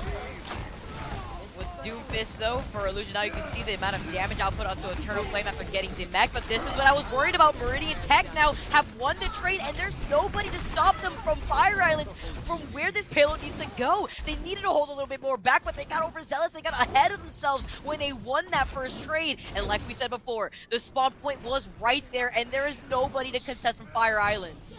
The payload is approaching its destination. Fire Islands, they didn't even bring out the Wrecking Ball. They got 2 members close, but they both go down, and Meridian Technical will tie up our series. We'll go to a map number 3 here, Vicky. Again, final game of the group stage here for our Week 3 Esports Tower Overwatch Rumble. We have our grand finals coming up after this. It will be the Everest, and then now we have a 1-game scenario. If Meridian Tech can pull off the win on Kings Row, they get to advance. If Fire Islands can come back after that disappointing loss on Junkertown, it will be the Monsoons who will advance on a tiebreaker on Kings Row. This is going to be very, very tough because Meridian Tech just kind of dominated. I mean, I think it was sort of a fluke that game even got to overtime in the first place because they shut down the Nanoblade comp. They just ran into Lowell, who is a buzzsaw on Genji in particular. Yeah, I'm curious to see how they're going to approach Kings Row, because Kings Row does provide that verticality to allow Meridian Tech to pop off on those hit scan characters that they love to play. But Fire Islands, if they get their footing here for that Nano Boost composition, that's going to allow them a lot, especially when it comes to resetting for the Genji on those walls through that alleyway that you usually get through after you get the payload moving on Kings Row. I love this map in particular too, so I think it's going to really benefit Meridian Tech, but depending on Fire Island moves away from Junkertown and how they can adjust, may prove very great for them. Well, here we go. Let's kick it off. Game number 3. Fire Islands and Meridian Tech. Remember, Meridian Tech just has to win. They can smell the grand finals. They can taste a rematch against the Everest. Fire Islands, they're just playing to help out little brother, help out the Monsoons. And Lowell not going to go with the Genji. I think the Hanzo is the great choice here. I think he clearly has shown that he can play heroes that can take over games, and Hanzo needs way less support than the Genji. We'll see if Lowell and Burning once again have the rematch, because as you pointed out, Vicky, Burning was the one denying Lowell on the Genji, and he immediately denies Illusion now as well. Oh my goodness, the game just started and Burning has no choice but to fully send it. And even with the quick swap of 2 after getting that pick, Illusion now is going to have to be playing from behind as Fire Island starts this as a 5-man army trying to hold back Meridian Tech. But look at the retaliation as Lowell on this Hanzo gets Soup out of the fight. Has had his ups and downs. Putting him on a Reinhardt's a very scary proposition because he has died first a lot. If your Reinhardt dies first, winning a fight is almost impossible. So I want to see how Radius Boss can stay alive on this Reinhardt. He couldn't do it on the Roadhog. Can he do a better job here? But see, I like the way he's disengaging right here. He's just allowing Lucky to take full reins, be able to build up that damage with that bubble. It's going to be important to control this close quarter space. And Feb Neptune going down is great news for Fire Islands to help reset, but they lose Sweatpants in the process. As I say that, they trade, and now Illusion now goes down. It's just a 4-man army here for Fire Islands. Great flank from Burning. We have seen backline flanks pay out so well. Burning even picks up a kill on Lowell on the way out.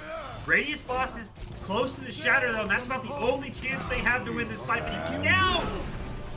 Into the Deadeye, not going to find anybody here but the Coalescence from Delirious to at least keep everybody up alive, but big ante is going to prevent that from happening. Delirious fades away to drop the ante to get away from Burning, but Meridian Tech have already controlled the space here to get this payload out of the garage.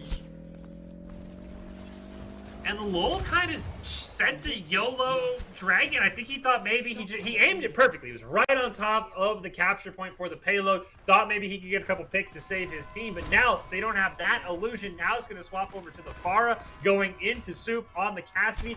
Don't know if that is a great call. But again, Radius Boss with the Shatter. There's not a lot of great ways to stop it if you're Meridian Tech besides using the barrier from the Sigma. So how can Radius Boss position himself with the Shatter to maybe get a huge 4 or 5-man ult to win this for the Fire Islands, who just right now are retreating and retreating. You see here with Meridian Tech having the Coalescence, they have 4 ults. They're about to have 5 with Burning and that Meteor Strike. But Fire Islands, they're hugging this corner amazingly. You can see currently Radius Boss looking for the Shatter, and he lands 5 right here, 4 rather, as the Coalescence from Jabers tries to restabilize everybody. But it may be too late right now, Fish, as Fire Islands have all the space to move up. Radius Boss holds the key to this game for Fire Islands. Unless Meridian Tech is going to swap, there's not a great way for them to stop the Shatter. He just positions it perfectly. Can they punish Radius Boss will become the question. How fast can he build Shatters? But again, now you see, you've got the Dragons up here for Lowell, who can already carry. Meridian Tech has the ult advantage, though. I think it's going to come down to King Swiffer. Can he land a big grab on the back line? But they have the answer. They have the Coalescence. They have the Sound Barrier as well. And with these Dragons, they're actually forcing Meridian Tech to funnel out of that hallway to move up. See the creation, though, landing his mark as Trains wants to use that Gravitic Flux, force them to trickle right into the line of sight into Burning here. See the Nano Boost as well, and the Rocket Barrage with the hook illusion now. How does he get away? This is the verticality that we were talking about this area of the map in particular, enabling a lot of Fire Islands units here, but currently with Delirious going down, that Coalescence can't help restabilize Fire Islands. Now, can they get any backline pressure? And I will say Lowell was so great with the blade, but his Dragon Strikes have been great zoning ults, as you pointed out, Vicky, but they lose the oomph that I think Fire Islands are going to need in these fights to win because they absorbed everything. They just didn't have any backup damage as Coalescence comes out here. Coalescence to help put in a lot of that pressure. The Deadeye too from Soup to control that space. They need to respect that. Fire Islands though, they're trying around the table. I like the way that they're sandwiching Meridian Tech. Somebody needs to do something about Soup, but this Diva Matrix from Lucky Chu has been able to help out so much for the rest of Fire Islands. But they lose Illusion now, we quickly swap over to the Tracer. Now the Dragons to also try to create that space here, but Soup needs to be stopped. We saw what happened with Soup just last week, and he is a player that you want to keep your eyes out on. They get a nano onto Big Boofus. Has been so clutch for the team. Got the whole hog if he wants to rip it. I love that Meridian Tech is letting their carries shine, as you said, with Soup and Big Boofus. The Coalescence is still on board for Jabers as Fire Islands, they're about to get another round of Coalescence from Delirious. About to get that second point. They already do so. And look at the amount of space that they're controlling up ahead here. It's just fully sending it onto Fire Islands, who just need to restabilize. They lost Radius Bus, but when he comes back, he will have that Shatter. And it feels like ever since they unlocked the payload, Meridian Tech has had the ult advantage. They still have it here. It's only a Shatter up for Radius Boss. He has the ability to land big ones. Now they have the Coalescence. What can they do going into 3 ults for Meridian Tech, including another Deadeye for Soup, who's been so good with this? And he's playing up on the back line too. You can currently see the way that Lucky Chu tried to isolate Soup with the Diva Matrix. Says we have to do something about this Deadeye, but Lucky Chu just sacrifices themselves in the process. Well worth, as Fire Islands could actually move up though after that Deadeye was denied, and it forces Meridian Tech to actually respect the space that Fire Islands has been able to build up. But big anti after that pool. Radiance Pulse gets denied, and that means they won't have the Shatter.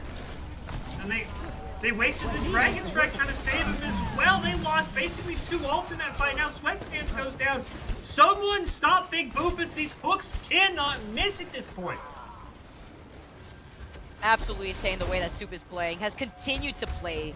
Just the fact of being so consistent as a player here. You see the Biotic Orb taking Fem Neptune. You see now the Sound Barrier from Fire Islands, but Lucky Chu with a big Diva Bomb denies 2 members of Meridian Tech, sending them right back to the spawn. Look how close they were to getting this payload to the finish line. And now, with only a minute and less than 35 seconds, Meridian Tech need to come up with something new. Good thing for Meridian Tech is they have enough time to try and take a dry fight. Force out the Shatter. Force out the Deadeye from Illusion now, and then you can come back with presumably 4 ults with King Soup, Burning, and Big Boofus. If they take a fight now, they can bait out the Shatter. I think that's what they need to do. I think if they take one last fight, there's going to be too many ults up for both teams. They need to bait a dry fight from Radius Boss and bait out a Shatter. To see the way that Fire Islands also cycles through their ults, because currently Meridian Tech, like you said, they're approaching almost all their ults minus that Coalescence that charges up like a 3rd ability here. The Deadeye from Soup is on board. It's been lethal so far, and Radius Boss is about to lose that shield. Oh, but with the Shatter, he drops down the shield right on time, but they do not find Soup in the process of that Shatter, so he still finds Illusion now, but the trade is in favor for Fire Islands. Fire Islands is gonna have the Coalescence and probably nothing else, and they just ripped the Coalescence and nothing. Oh, okay. Now Getting they ahead have of no themselves. ults. They feel like they're gonna win this. Maybe Fish, that was a little over ahead of themselves, but because of that, they won't be able to sustain the tanks that just get hit with this anti, that lets you just get demech. But with Illusion now playing out of the backline, they do have that turret that finds them Neptune, so they won't have that nano boost and they won't have that meteor strike from Birdie. Here's the meteor strike that you're talking about. Maybe Lowell gets a Riptide, but he gets taken out by Soup. But they're just running out of time, and the respawns favor Fire Islands here. Meridian Tech needs a team wipe. There was a skirmish between Sweatpants. He takes out Soup, he boops him off, and you currently see that Lowell is going to be able to move in with that Junkrat, with that Riptide, but the Diva Bomb finding Keys' future because they don't have that deployable barrier. They only have big Boopus, so that means they don't have a shield. Now this Riptide is going to clear out the points, and even though Lowell gets taken down, Bernie can't get rid of the Martyrdom that comes down after taking care of Lowell. Sound barrier from Sweatpants. That just wins it. Fire Islands with the great hold. I know you and I, as soon as that Coalescence, we'll call it a fat finger from Delirious, which happened to the best of us. We're like, uh-oh, that's not looking good, but they just had so much pressure. I mean, we had a great view of it. That Torbjorn turret distracted the Sigma for way longer than it should have. King Swiffer, I think, attacked the Torbjorn turret more than he attacked anyone else in those last few fights. It was also funny because you saw that Sweatpants was having a skirmish with not just Soup, but also Burning. So that's taking away the DPS attention that Meridian Tech really needed to take full capitalization over the fact that Fire Islands had used up that Coalescence to sustain the tanks. So because that Coalescence wasn't in the fight, it was all okay. Because you had Sweatpants take out the attention from both Soup and Burning. Ready for battle.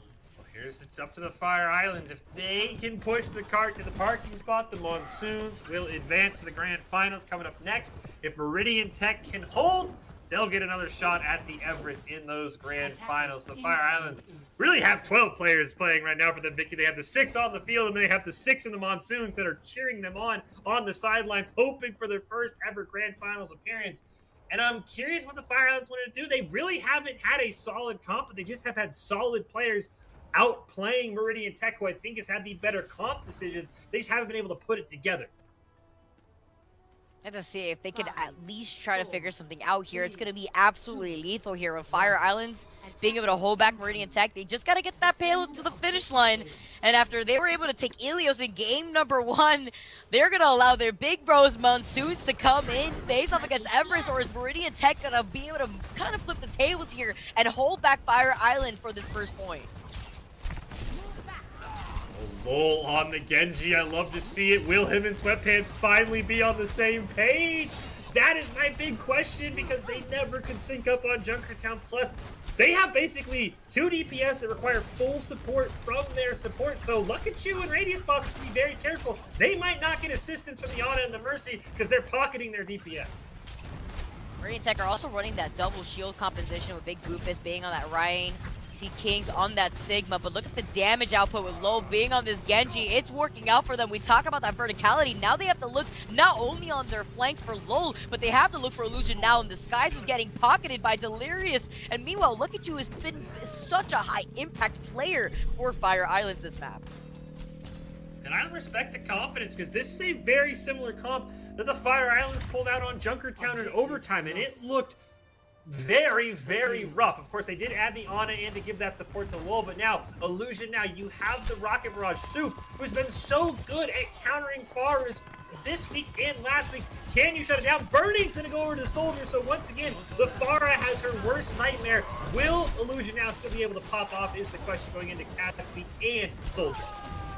You already know what Illusion now wants. You saw the Rocket Barrage beaming in Illusion now's eyes, but decided to just disengage, wants to get a better position, knows that it's time, as Meridian Tech also know that the Rocket Barrage is online, that they need to look for their backs, but no one's looking to the skies, as you see Illusion now trying to take it off angle position, the shield not protecting the rest of the team. It's found Burning, the one counter pick to deny Illusion now. The Deadeye does claim Illusion now, and luckily for Soup, he does get to live right through that attempt from Illusion.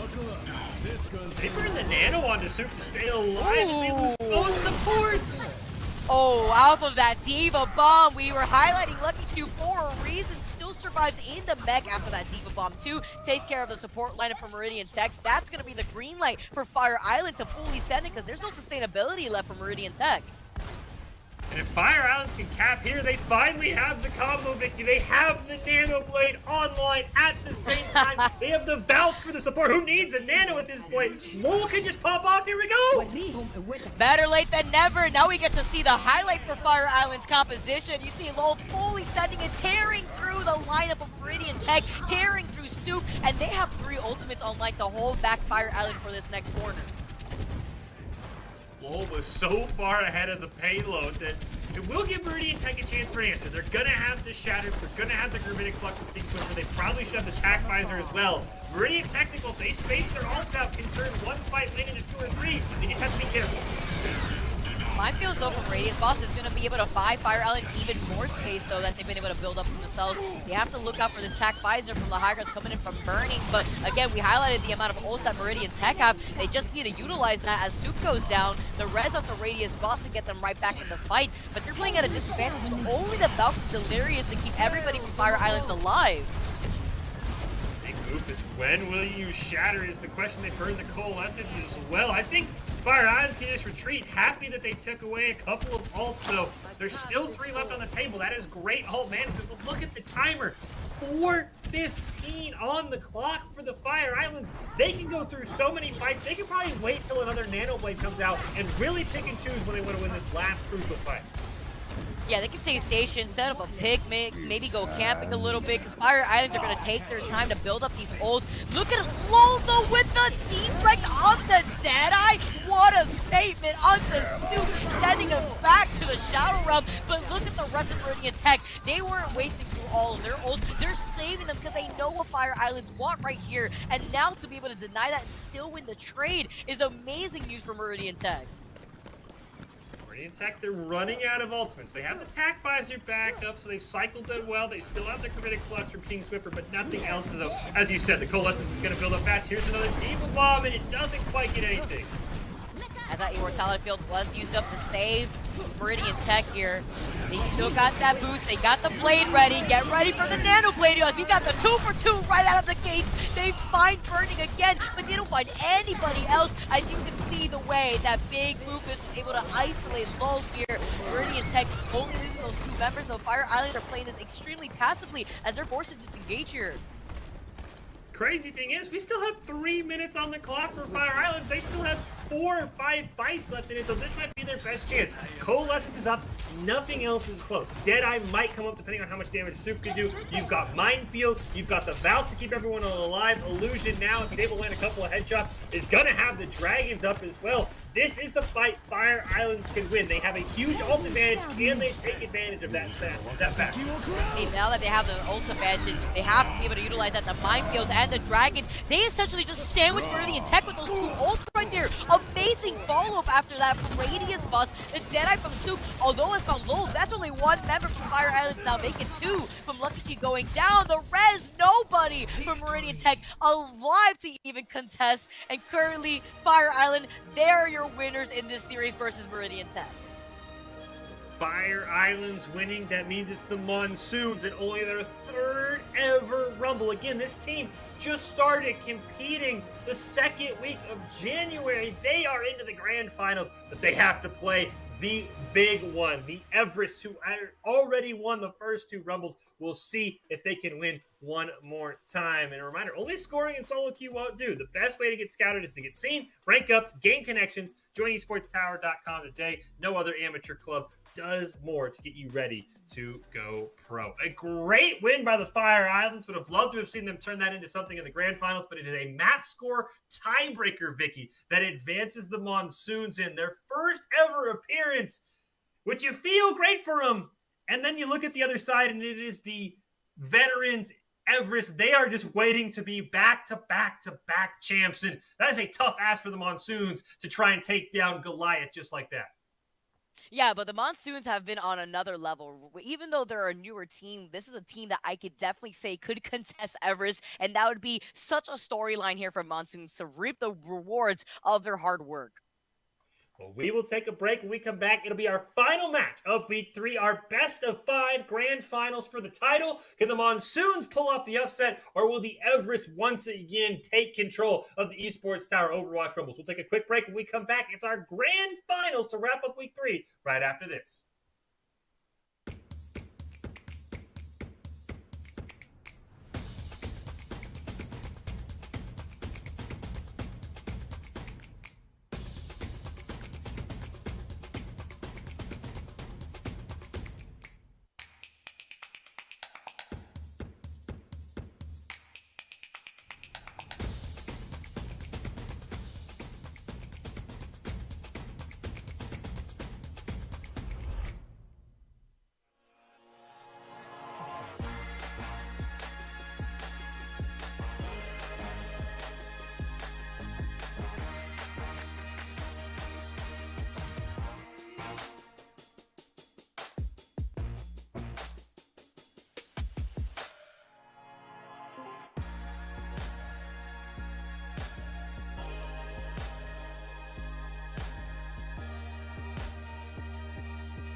Visit NationalGuard.com to begin your guard adventure.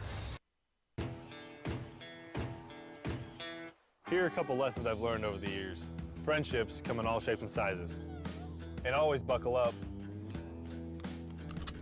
Seatbelts save lives. That's a rule we can all live by.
Welcome back into this broadcast of the Esports Tower Rumble in Overwatch. We are about to wrap up our Week 3 Winter Rumbles. Our two-time champs looking strong as ever. The Everest, perfect last week, clinched themselves a spot in the grand finals. We'll see what they can do as they take on the Monsoons here with a chance to go back to back to back, while the Monsoons, making their first ever grand final appearance, are looking for the upset of really the century here against a very strong team. Of course, I am your host, Michael Fish Fisher, and joining me to call all of the action, my co-caster today has been Vicky Kitty. Hey everyone, welcome to Esports Tower. I'm Vicky Kitty, and I'm excited that you're thinking about joining an Esports Tower club. Let me explain how it works. If you want to improve your gaming ability and get connected to insiders in the industry, sign up for one of our Esports Tower clubs at esportstower.com. Select from games such as Fortnite, Valorant, Rocket League, Overwatch, and more. And once you're registered, you'll be quickly placed on a team that competes in a division based on your current rank in the game. Teams will attend virtual practices on the Esports Tower Discord server twice weekly and compete in Esports Tower Rumbles, tournaments, and combines.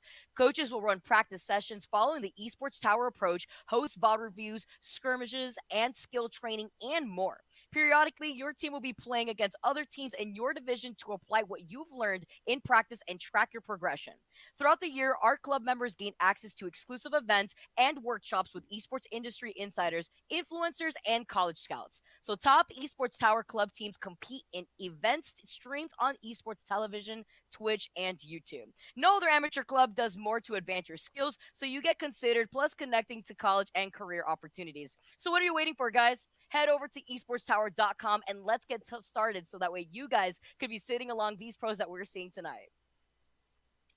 And I think it goes to show how much work these esports tower teams put in, Vicky, Kitty, because we had some great teams like Meridian Technical, like Stevens College joining us. But at the end of the day, it's the esports tower Everest taking on the esports tower Monsoons. These two teams felt the most prepared, the most ready to go, and we will see how they do. Again, best of 5 grand finals. Curious if that changes anything. Here is how your group play results ended up going out for anyone who is curious. Again, Monsoons, Meridian, and Fire Islands all ended up with the same record, but it was the Monsoons advancing to the grand finals on a map score tiebreaker to be able to square off against the Everest in our grand finals. It is a best of 5. It's going to be very, very tough because the Everest are so dang talented. And before we hop into our grand finals, Vicky, I think it's only fair that we give our team Doc's keys to the game. It's presented by the Esports Tower. Score pro advice at esportstower.com. Improve your game sense, improve your team play, improve your performance under pressure. You'll get matched up with great players and professional coaches to help you rank up. And Monsoons in particular, never take a fair fight. You've got to be in unexpected places. When the Everests are unprepared, which I don't know how you will do this because this team is so dang ready for everything, and tempo is key. You've got to know when to call those fights. You've got to know when to take those ults. But man, the Everests just seem ready. And again, the one downside for the Monsoons is, yes, they're a newer team. This is still their 3rd straight Rumble. The Everests have seen them before. I think the Everests will be ready. They're going to have to come out with some cheese, Swiss, cheddar, Gouda, you take your pick, cheese comp to be able to beat the Everests on at least one map, and then you go from there. And remember what we had seen in our first series alone, that Monsoons actually were able to take it against Fire Island. So that's some intel that Everest could take into their gameplay, into what they could expect, especially since Everest have been testing out some different compositions so that way they can be much more flexible on their picks. So I'm excited to see what Everest is going to bring to the table, especially since they've been the most consistent team so far in the Esports Tower Rumble. Let's kick it off. Let's jump into Busan for our grand finals. Remember, it is a best of 5, so we do get an additional map regardless of what happens. We'll see if the Monsoons can get us to a game 4 or a game 5, where the Everests have rarely found themselves. We hop into Busan. Monsoons, their 3rd ever Rumble. This team hasn't even been together for 2 months, and they're already in the grand finals. Can they reach the summit, or will the Everests just kick them back down and go back to back to back as we find out here? So much potential for this team. I'm so excited to see what they do against a team like Everest, a team that we saw dominating just last week. We're going to see a repetition of that potentially, as Monsoons are going to be the contenders here within this grand finals. It is best of 5 though, so this does allow much more flexibility in terms of adaptation from Monsoons. And all eyes are probably going to be on Holy Chubb and Fulcrum. They're the lifeblood of this Monsoons. Holy Chubb's the in-game leader, but you cannot forget about Panda Squad. This time on that May can easily wreak havoc on a backline to kick off our first play. See Anarchy though getting frozen in their boots. Panda Squad on this May. We saw Panda Squad did just last week with the Hanzo. Now being on the May, they're going to be able to control so much of that space, especially after building up that Blizzard. But they lose Diamond Dog. They lose their main tank, only really relying on Chum and Spud, who's evac at the moment for that sustainability, for that space building that they can build in. So now the point's going to go in favor for Monsoon first. Panda Squad is just absolutely insane. Got the 3-man freeze without the Blizzard. Didn't result in the kill, but still they have so much value. Now the Blizzard is up. C-Squared had to blow this Ant Matrix and just gets respected by the Everest. Where does this Blizzard go for Panda Squad? It could rip apart the Monsoons, but they actually get taken out. Yeah, Fulcrum has not having it anymore. They want that revenge. They want to be able to get that fire strike. And now with the shatter from Diamond Dog moving in, though, Monsoons are still finding these picks. C-Squared now being able to find 2 off of Everest. Everest has not been able to turn the tides on this point just yet, but it's just the beginning here as Monsoons rounding 40% nearly. Fulcrum's got a chance to answer what Diamond Dogs just did with their shatter coming up. Anarchy's going to have the Blizzard as well, so we kind of get a battle. Who gets the Blizzard and the shatter off first? Anarchy's going to strike first with Blizzard. I love that. The wall into the Blizzards deny any entry space for Everest to move in from. That catch is Diamond got off guard, but now you really have 4 ults, so you have to worry about Judge moving in with the play, the nano boost as well from Not Doofus to keep the members of Everest alive. Holy Chubb does find 2 in the process, so they trade that for 2 for 2 as Monsoon still is trying to control this point. You see Judge though on fire after making this swap, after having the defensive shift back in his side as he finds himself a quick little 3K as well as some of that momentum building. They do give up 73% for the Everest, so maybe the Monsoons have figured something out, but a great fight there. Anarchy goes down as well, and BBQ has got to stay alive. They had the sound barrier. They could have survived that entire fight, but BBQ was the first target. Ended up dying twice, I do believe, in that fight. They have the sound barrier. They have the shatter, but Luminescence has the sound barrier as well. Which team can burn through the sound barrier first? Volcom's going to get caught on the wrong side. Oh, but he gets frozen out of it too. He had no other choice in the instant, but he makes a huge play after that shatter, after he gets frozen. Meanwhile, his backline's getting frozen themselves up to that blizzard. It freezes up 3 members of Monsoon, at least trying to hold them back to buy in some time for Everest. And it's just like you were saying, Monsoon's already at 73% and climbing. And right now, they have the advantage versus a team like Everest. Did have to blow basically everything. It's just Anarchy with the Blizzard that's up, and I want to see the Everest. They have to take a fight. They have the sound barrier. They have a huge advantage right now. As long as they can sound barrier through the Blizzard, then they can fight. And I think 1v1 the Everest can do this. If they get a great stick on the Shadow Soul, now they have to go. I'm in danger. Panda Squad's on the Widow, claiming heads, and he's still going. He finds all 3, and with the sound barrier, this is going to be the nail in the coffin for Everest to turn this table, to turn the point, and now actually claim it here as Monsoon's at 99%. And can they even reclaim the point again with the way that Everest have now made their adjustment?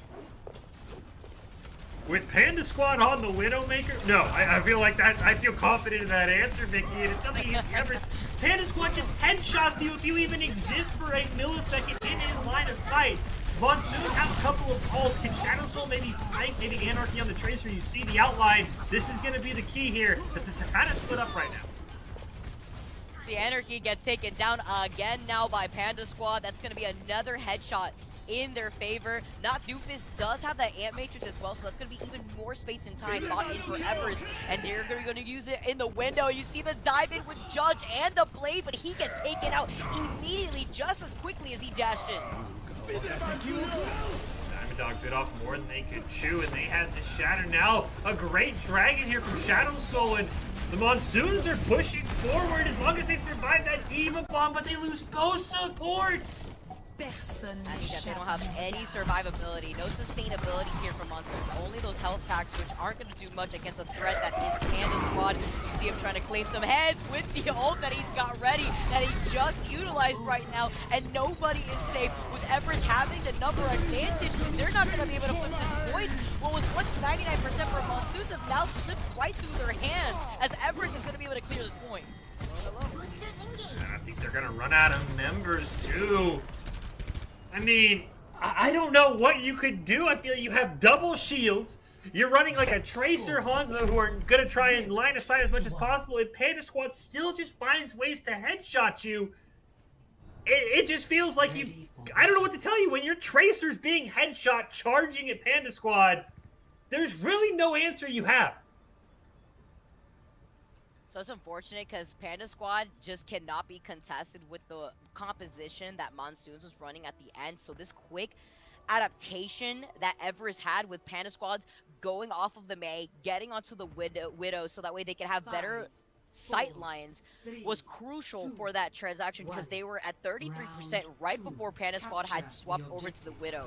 Now, as we move on to round number 2, they still have those sightlines available to them if Panda Squad plays off of the back line. But like you said, when your Tracer's getting headshot and trying to go for a flank, they can't really do much about Panda Squad because that was your answer right there. But Monsoon, they're going for a different approach. Shadow Soul, he's on the Reaper, Anarchy on the Cassidy. Gonna see if they can try to get something rolling here with Judge still also running amok, tearing through these front lines with a blade.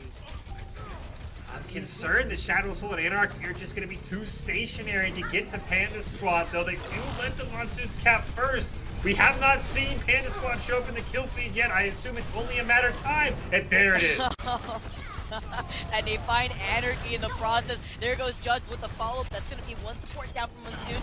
C-Square trying to desperately stay alive. No mortality field, and all of that effort to try to finalize and kind of funnel down that attention from Panda Squad have now been denied, as Judge is also covering Panda Squad all at the same time that Monsoon's trying to split some of that attention away from Everest. This might be your best answer, Comp, if you're the Monsoons. You try out the Tracer again. Anarchy only had a couple attempts on their first map on Busan. Got headshot once. And you get the ego challenge from Shadow Soul. Gonna bring out their own Widowmaker. You better not miss your first shot, because Panda Squad will punish you. But meanwhile, they're gonna try and take a fight without Panda Squad in the line of sight.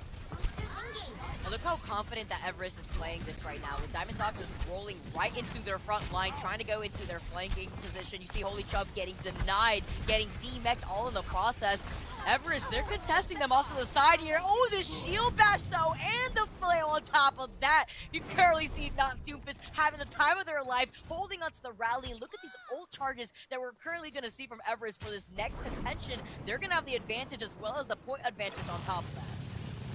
I think they won that 5v6. I think Panda Squad was trying to look for an angle and never found one. And I like what the Monsoons did. They have a comp to counter, but they also had an idea to maybe try and do they not? Oh, there's no way. There's no way. Oh, not like this, fish.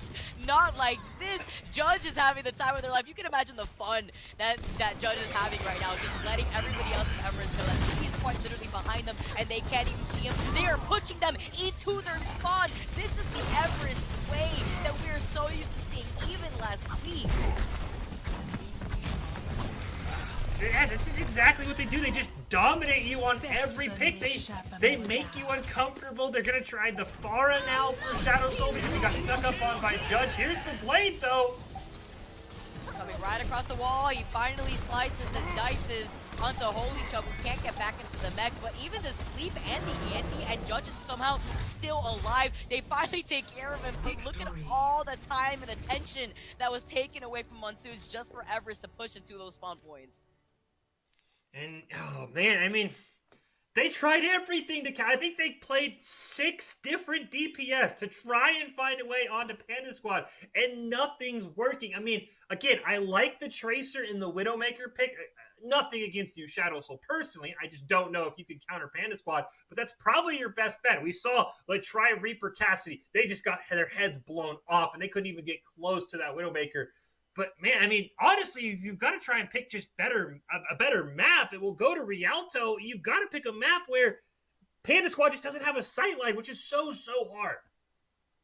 Yeah, it's going to be difficult, especially since our next map is going to be moving on to Rialto. We talk about that verticality. We talk about those angles that we could see players like Panda Squad take. But I also want to give a highlight to Judge and the way that Judge was peeling for Panda Squad. That was so important because while Monsoons really did want to funnel their attention onto Panda Squad, Judge was making it even more difficult for them to isolate him as a player because Monsoons had to focus not just Panda Squads, but Judge as well with that blade to constantly put in that pressure onto the front lines of Monsoons. Now Panda Squad back on the Widowmaker. And again, this is... We might go through the entire Overwatch hero lineup for DPS for the Monsoons because now we're going to try 2 new ones. The Torbjorn, which the turrets can be a bit of a nuisance for Panda Squad. They're also going to try the Symmetra. I don't know if that's the great pick. I think that's more for the Teleporter for more mobility. But, oh man, they just cannot find an answer to one person for the Everest. So difficult to deal with such a strong team that is Everest. Monsoons, they started getting their footing a little bit though. Hopefully they can make the adaptation here as they round the corner here on Rialto. Everest though playing off of the low ground. Monsoon have the opportunity to try to take a high ground, but not really playing into that hero pool to really capitalize off of that position. C-Squared, it's really up to C-Squared to build up the Ant Matrix to deny that space away from Everest around that corner. Retreating further and further back. You see Panda Squad top of your screen, taking some shots. Haven't seen him in the kill feed. They do take out that turret first. And so far, they haven't had as much of an impact. With Apollo now being brought in, being on the Hanjo instead, you have to now worry about not just Panda Squad being on this Widow and clicking heads, but Apollo on top of that. And they could play so spread out on this high ground to deny a lot of that attention away from Monsoon. That is to say, if Empress could manage to wrap this corner right now, because Monsoon's doing such a great job at controlling both of those entry points, but you can't turn your back on Apollo, who's going to be looking for a flanking opportunity. Oh, goodbye, Fulcrum. Fulcrum, they were in such a good spot too. The health bars for the Everest were critical as Anarchy gets a great flank here onto Panda Squad. I don't know how long you're going to win this Panda Squad, at least just running away for now. I'm just waiting for them to turn around and headshot somebody. Monsoons have been so much improved on Rialto. I don't think I've seen Panda Squad in the kill feed yet. Yeah, Panda Squad's just trying to run away for the longest time. They finally get the pick off of Panda Squad, but at least with this molting core from Monsoon, even though Anarchy goes down, that's a lot of space bought in for Monsoon to help at least destabilize here. Because Everest, they're now rounding the corner. They're now approaching that next choke point that's difficult for a lot of these defenders to get that momentum rolling, especially off the high ground. The Shatter being called in, though, from Monsoon does not really get much here as Fulcrum goes down, and Everest are about to get a 6-man ultimates online with Panda Squad reaching their own over. 6 ults is the scary part, but they have the answer. They have the ult from Shadow Soul, but it gets burned too early. But here comes the rally. I guess they maybe predicted the ults, but I think the Everest can hold on to everything else besides the rally and the infrared side. Yeah, they don't want to burn everything just yet. They want to hold that on for that next choke point. They know that Monsoon is also holding back a little bit. They know that they have that sound barrier right there, but the sound barrier only protecting BBQ. Not too sure if it was just out of their line of sight, but that is not what you want for your sound barrier. C-Squared held on to that and Matrix as well for that next fight, but thinking that the sound barrier was going to be enough, it was not, and now Evers are going to claim this first point. You nailed it perfectly. That's what I thought too. Everyone's holding on their ult. BBQ, you've got the sound barrier. You said only lands onto himself. Don't know what exactly happened, but that was a huge momentum killer for the Monsoons because now the Everest get a time extension. They can start building their ults up again, though Anarchy does have the Molten Core. The first one kind of started a wacky fight. The Monsoons ended up getting quite a few picks in. I like what the Monsoons are doing. I'm just curious how fast BBQ can get on their sound barrier. The amount of attention that is required right now to hold back Apollo from taking onto this high ground. You saw Anarchy claim him. He set up the turret on the high ground as well. He's got the Molten Core. Great line of ult set up here for Monsoons. They also have the Amp Matrix here for C-Squared to control this next corner. It really depends on how Luminescence is going to play into this Transcendence to deny the damage that's going to be coming out from both the Molten Core and the Amp Matrix. After Panda Squad finally gives up on the Widow, gonna go over to the Soldier. Keep your eyes on Judge. If he's able to get a backline minefield, that could disrupt everything. Here's the rally minefield. Here comes a rally from not Doofus, and here comes the Transcendence as well on top of that, but that means the Transcendence won't be there for the Holy Chub. Gravitic Flux, which is going to be crucial here in the next line of ultimates that Monsoon's going to use to hold back Everest. The multi-core does find Judge. That's a huge pick there. Judge won't be able to build those minefields. Chub is just trying to hold back a bit, trying to deny them space with that Diva Bomb, but look at the way that they're disengaging, the way that they're calling these fights, forcing these ultimates out of Monsoon. I think Chum got stuck on the box. You saw them try and line up a Diva Bomb launch, and it only moved about an inch. So I think the box might have got caught. Maybe their boosters were on cooldown, and that denial kind of forces everyone back. Luminescence goes down. Yeah, they just opt for a reset.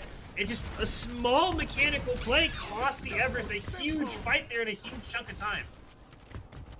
Let's see how they approach this from the high ground. They have the dragons here, but that's really about it. They don't have the Amp Matrix. They don't have the Transcendence to help make up that insurance from Fulcrum's Shatter that he's got online. You can see Fulcrum looking behind him just in case they try to go over that wall. We've seen it done before. But here come the dragons though, right out of the corner. Inbound Shadow Soul and BBQ. That's two huge picks taken out from Monsoon.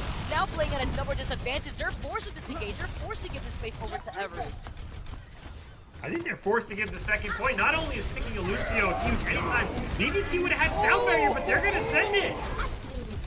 The Molten Core on top of that. Fulcrum with the Shatter to move in, but Anarchy with the Molten Core is gonna find Luminescence. It looked like Everest were gonna be able to have that free space, but thanks to Fulcrum and that Shatter, he completely denies it. I think the Monsoons just caught the Everest off guard. I'm much like the Everest. I was expecting, okay, you have to retreat. BBQ's not in range, but Fulcrum just ships the Shatter. He gets BBQ to be able to get there in time. Now we get an epic little duel with Panda Squad chasing down Anarchy. And Panda Squad, he might not be on a sniper, but he is still scary. They were chasing down Panda Squad. They did not let him go away, but in that denied a lot of attention away from BBQ. And now those minefields that were getting set down has flamed both C-Squared and Holy Chubb, so the Gravitic Flux would not be able to be used in that fight. And C-Squared essentially wasted that Ant Matrix since the rest of Monsoons weren't around to really capitalize. Monsoons just, their ults for the Monsoons are just not coming up fast enough to win fight after fight. It's only the Gravitic Flux for Holy Chubb. Everything else is pretty far away in one more fight. And Panda Squad, he finds these angles that no one even knows of. And now he's going to basically get a whole team to chase him. Oh, but they sandwich Panda Squads. They've been now isolating Panda Squads a lot better now. And you see Anarchy chasing him down. They see him as a threat. But with these Dragons from Apollo, it's going to split a lot of the team here from Monsoon. Now the Transcendence coming in from Luminescence. The Gravitic Floods sent everybody from Everest right into that Molten Core 2 to try to combo that off of Anarchy. And Anarchy's turret has now found Luminescence. I like this gameplay that we're seeing from Monsoon. With this turret from Anarchy, it's putting in so much additional pressure, and the Molten Core is getting so much space. But with this Tac Visor, Panda Squad has now made a statement, has now invited himself to the party after coming back from the spawn. And they cap it, and that's the thing. It felt like they shut down Panda Squad for almost that entire map, and then he pulls out a double kill with the Tac Visor that he had been holding on to for a while, looking for flanks. And I will say Anarchy did a really, really good job of always tracking Panda Squad. I think that's something a lot of our other teams ran into issues, is they never tracked Panda Squad. Anarchy did a phenomenal job of tracking him on this Torbjorn. It just felt at the end of the day, all Panda Squad had to do was make one play, and that's exactly what he did. And I will say, a great counter for the Everest. They had everything ready. As you mentioned, they tried to go grab your Gravitic Flux into Molten Core for the Monsoons. Luminescence just popped the Transcendence and healed everyone through that. The Everest always have the ult answer where the Monsoons are basically chasing that next ult, hoping it comes up in time to keep the fight going. And that's all trickles down to ult tracking. And Everest are very good at tracking down what Monsoons have had to try to answer back. So that's why they've been cycling through these ults in a respective manner, where Luminescence now holds back a bit, waits for that Transcendence to utilize that Transcendence, cannot get picked off. They don't have to worry about a Sombra on Monsoon's team, so they don't have to worry about Luminescence getting hacked or anything like that. So Luminescence could just play more behind, because Monsoons in that defense had Anarchy still on the tour. They had Shadow Soul out in the front. They knew that there was nobody that was going to take a flanking position to contest Everest there. So great hold on that Transcendence to make that game-winning play at the very end, and to help enable players like Panda Squad, who is now actually running the Sombra. I'm curious how this will work for Panda Squad. I feel like taking him off of something like a Widow relieves a lot of pressure for the Monsoons, honestly. They can play a bit more careless in terms of their sight lines and where they're peeking, because they can't get headshot. Though, of course, a huge EMP for a player as talented as Panda Squad could change all of my thinking. But it really opens up this Rialto map for the Monsoons to push a lot more recklessly. See how Monsoon's going to keep that up, but with this difference of composition from Panda Squad and seeing the Sombra, look at the follow-up already. The anti into the hack onto Holy Chubb. He had no chance. Another anti now landing onto Shadow Soul and C-Squared. Monsoons are just taking way too much damage right now, and Everest, they recognize the momentum change still drifting back in their favor. They know that they're winning this trade, and they're going to have so much space now to be able to control this payload. At those ults for the Everest. I mean, the Nano almost already up. The EMP is going to be the one you got to keep your eyes on. How fast can Panda Squad build it? Of course, can Panda Squad combo with the rest of his team? We've seen Sombras has issues comboing EMPs with the rest of the team being ready. But right now, the Everest seem like they're jumping at the opportunity once Panda Squad gets it. You can see him on the back line there, top of your screen. See Luminescence too, getting it with the anti, but nobody to follow up. That's the difference between these two compositions. BBQ's been landing some of these antis, but now Monsoons get completely wiped out by Everest. Oh my fish, right now Everest, they're feeling themselves. Look at their positions and look at Panda Squad. He is so close to the EMP, and Judge is going to help follow up with Panda Squad. You see him just getting into position to utilize that pile driver. No one sees Panda Squad. He's going to be able to get an EMP. They do catch Judge. but no one, I think, knows Panda's on the back line. He's slowly racking up enough of that EMP here. He's got it online. He's got the 6-man EMP. We got the pile driver. We got a Polo with the pulse bumps. He's found 2 off that sticky alone. What do you do in this situation? You only have a minute and 50 seconds to get your line of ults ready here, and Monsoon look like they're trickling out of this spawn point. Good news for the Monsoons if they can find a pick. They have a Deadeye. It's a great chance Anarchy's going to go on a huge flank here. He might sneak up on not Doomfist, depending on this angle. This could be the winning opportunity for Anarchy. He has to go soon though. They already nano Judge on the other side. Taking too much time with that Deadeye. At least he gets a stun. He takes care of Luminescence. That's huge because they won't have the Transcendence now. They know that Anarchy's on their flank though. They get out of his line of sight, but a great follow-up on the D-Next Chum here. See, Monsoons now are finally trying to take up this time as Anarchy went in for the flank, went in to sandwich the rest of the squad, but they're not falling as quickly as they may think, as Panda Squad and Apollo are still finding members of Monsoon. That's 3 of the members of Monsoon out of this fight. And now, again, we talk about the counters, the ult tracking, the Everest. They have the Transcendence, and the only thing up for the Monsoons, especially with these swaps, Anarchy gets killed off spawn. They don't even have an ult anymore. They even swapped off the Granitic Flux. That Transcendence can just be used whenever the Everest want in case they're scared. They have no ults they have to counter, probably for the rest of the match, unless the Monsoons win a couple of fights. 30 seconds. And look how quickly Panda Squad was able to get another EMP after just getting a 6-man EMP. When he gets taken care of by Fulcrum, that is on the Winston, but Panda Squad's going to be able to come back, get another EMP pick off of Monsoons, going to keep up that pressure, and with 15 seconds left, Monsoon, they don't have a lot of time to be able to dwell here, wonder where Panda Squad is going to come from. They might not even need Panda Squad. We get the POV. They're running back from spawn. They might not even need to be in the fight. They'll probably just be the game sealer here as we're in overtime. Anarchy being on the Tracer at least finds these 2 picks, but overtime ticking away. You cannot go anywhere. A sleeping Tracer is a dead Tracer, including an EMP'd one. That's going to be Everest taking game number 2, dominating though on Rialto. Match point for the Everest, and this team's been here before. They, again, best of 5 this time. They haven't quite won, but, you know, I don't blame anyone for maybe penciling it in, maybe even with pen, because of how dominant they looked on Rialto. Our final map potentially of the night, unless the Monsoons pull off a crazy win, maybe start a reverse sweep, will be Hanamura, Vicky, which, again, it has some more sightline complications, but Panda Squad basically is proving he can play anything and he is going to be a nuisance. So I'm very curious because Assault, the better team, can sometimes snowball. This could be a very quick attack map for the Everest potentially.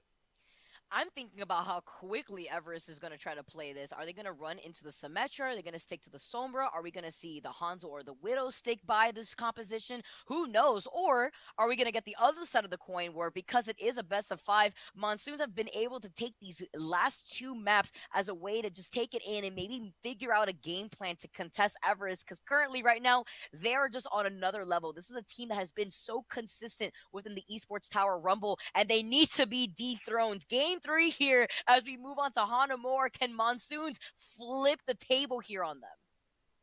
That's going to be such a tough ask because it starts with stopping Panda Squad, but the rest of the team, as you said, Apollo has been playing phenomenal as a compliment on that Tracer to what Panda Squad wants to do. Judge on that Wrecking Ball was phenomenal. There's so many individually talented players for the Everest. It's going to be a very hard ask, but here we go. Game 3. If the Everest can win, they are back to back to back Rumble champions here in the winter. If the Monsoons win, they just keep the series going. They get one more chance at it here. It will be the Everest in the blue. It'll be the Monsoons in the red. So we'll swap sides and we'll see what exactly happens here. And potentially our final game of the night. Will we crown a champion, Vicky, or will the Monsoons pull out America? 4, 3, 2, Gonna have to see here. It's one. gonna be difficult. Attackers Everest, they've just been on another Objective level. A. We're going to be able to see how consistent that they can stay here going on to this game 3. If the Monsoons can get something different rolling in. Currently see already the aggressive state of how we're seeing Everest start things off though. They were caught off guard though by Monsoons, who were so aggressive to hold back a little bit. They're trying to look to speedrun this first point because they know time is of the essence. Monsoons, as you said, they kind of caught the Everest off guard. I think the Everest tried to do a close hold on Hanamura. 6.5 minutes for the Monsoons. You can't go much faster than that. You have the Symmetra. This is a dream scenario for the Monsoons. Let's hold back a bit. Let's talk about that adaptation that we just witnessed from Monsoons. This is what I'm talking about when it comes to a best of 5 Dio here. But look at Apollo. Look at these turret setups. What did I just witness? A 3K with Apollo Symmetra setups. Oh no! Now being fully held here as setback Monsoons, and I was worried because they could have taken that momentum into that second point and clocked out their attack with such a high time bank. But now we've seen this time and time again where Everest, they can hold this team back and fully hold them despite the time advantage that they got after that first point. And they lose the whole snowball capability that people love and people hate about Assault. You had the only ult in the game in your Shatter on Fulcrum. Of course, second point Hanamura with the Shatter can be a bit tricky because of all the high ground options the defenders have. And now they're just getting picked off. They can't even start an attack. What I love is that we're seeing the follow-up happen between Panda Squad and Luminescence, following up after those Discord orders. Take note here, as that's going to be a lot of damage here from Everest put down onto Monsoons as they try to approach through this small choke point, and they're going to be essentially forced to funnel through here. And with Chum having that gravitic flux, that's going to spell Christmas for Everest. I love what the Monsoons are doing. Yes, they have to go through the small choke point, but they know it all starts with Fulcrum on the Shatter. He's got to get a play here. Can't even get the line. Oh, there goes the gravitic flux, but here comes the Shatter as they force their way up onto the high ground. That's that gravitic flux that I was talking about, though. The follow-up wiping out the support lineup, wiping out the rest of Monsoons as the follow from those symmetric turrets have just been so lethal right now in this composition for Everest. And now for the Monsoons, they basically have to start taking fights just to build ult. They don't have anything up right now. They should have the sound barrier for BBQ, but you see, Photon barrier's up for Apollo. Judge is going to have the whole hog. Now the Dragons are up for Panda Squad. Monsoons, as we've seen all Grand Finals, Vicky, are just chasing in terms of ults, and I don't think they'll ever be on the same page unless the Everest over-aggress and pop way too many ults in a fight. Out those ult trackings too that we're seeing from Everest. They know currently what Monsoons has, but with Shadowsoul being on this Doomfist, it's going to be able to push Judge out of the competition, send him back to the spawn. Look at Panda Squad's position though. He's on the high ground. He's putting in so much pressure from them, and nobody's been able to do much other than Energy being on this Cassidy. He can try to force him off the high ground, which is exactly what he does, but look at this. While they were so fixated on Panda, now the rest of Everest is going to be able to move up and clean up the rest of Monsoons.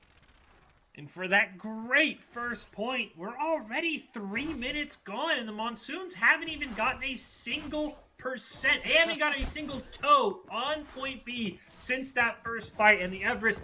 Now we start to even things out, though. Monsoons, they have 2 ults, including the Sound Barrier. They're going to have the Meteor Strike and the Deadeye up. This is looking like an opportunity to maybe get a tick or 2. Very hard to get all 3 ticks at one point on Assault with how close the defenders respawn. But now the Monsoons have the ult advantage. They need to take a fight. BBQ has to stay alive, though. He cannot get headshot before this fight starts.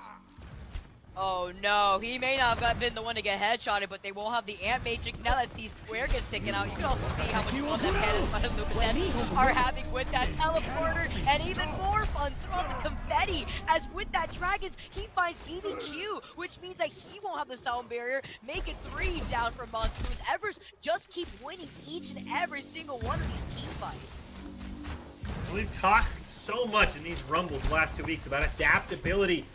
The Monsoons they're just running to the same spot. This is the 3rd or 4th time they've tried to go to this small choke corridor. I know it really complements their comp with the Shatter, with everything they want to do. They now have 5 ults. They're going to have 6 ults up with Fulcrum, but they're going to try the same small choke again, Vicky. This is the definition of insanity, hoping something different happens this time. Especially, yeah, you highlighted it though. They have this composition where it really helps them take up the high ground, but they don't have a Symmetra teleporter to get and force themselves on the high ground instead. So they need to boot Everest off of this high ground, or else they're just gonna get beamed on if they approach the ground bridge. You can see the way that Shadow Soul's not playing the edge. Maybe if they can isolate Luminescence, was getting ahead of themselves. I don't know what Luminescence was doing all the way back there, playing Battle Dead with the Transcendence ready in hand. Shadow Soul though gets taken out, and the rest of Everest clean up as much because they split their attention on the Luminescence, and now they were too wary in front of them that they weren't looking at their backs. And that's the crazy thing, right? That was such an odd play by Luminescence, but it worked because the whole Monsoons team turned around for a battle Zenyatta. No one was watching in front of them, so Luminescence somehow runs a crazy 4-man distraction on a Zenyatta, which is the last hero I'd ever pick to run a distraction on. The Monsoons, they have 6 ults. They're trying to be too perfect, in my opinion. They need the perfect setup. Like, oh, someone's behind us. We gotta kill the guy behind us, and then we'll go forward. They just need to hold W and all hit Q together and hope it works out for them at this point. We know that Zen has legs for days, but he unfortunately is running away from that one. We had to see now the Diva Bomb moving in. You see the Deadeye now as they're getting close to utilized by Chum. Didn't find anybody though. Instead, he's the one getting picked off by the Deadeye. And here we have the Transcendence here being utilized by Luminescence. This is the opportunity for Monsoon, but they've lost one more to Processing against Anarchy. Fulcrum needs to get a play going here with this Shatter, but he's the only one left, as the only one next to him is Holy Chub. That's Matt. Oh, 93%, and that they did exactly what they could have done 3 minutes ago, Vicky. They just charged in. You saw Fulcrum just charges in. We're going on the point. No more getting cute with the high ground. Imagine if they had done this 3 minutes ago, how this next fight could look. Instead, they're probably going to end this map at 93.6%. It's a tough match for the Everest, but it's not impossible anymore. And Panasonic is just staggering, forcibly staggering Monsoon. Nobody can just sprinkle in to contest that point into overtime. And currently, this first round, even though Monsoons, they took that first point so quickly, they ran their way to claim that first point. But their entire time bank was taken away by the way that Everest were playing that defense. Initiating match.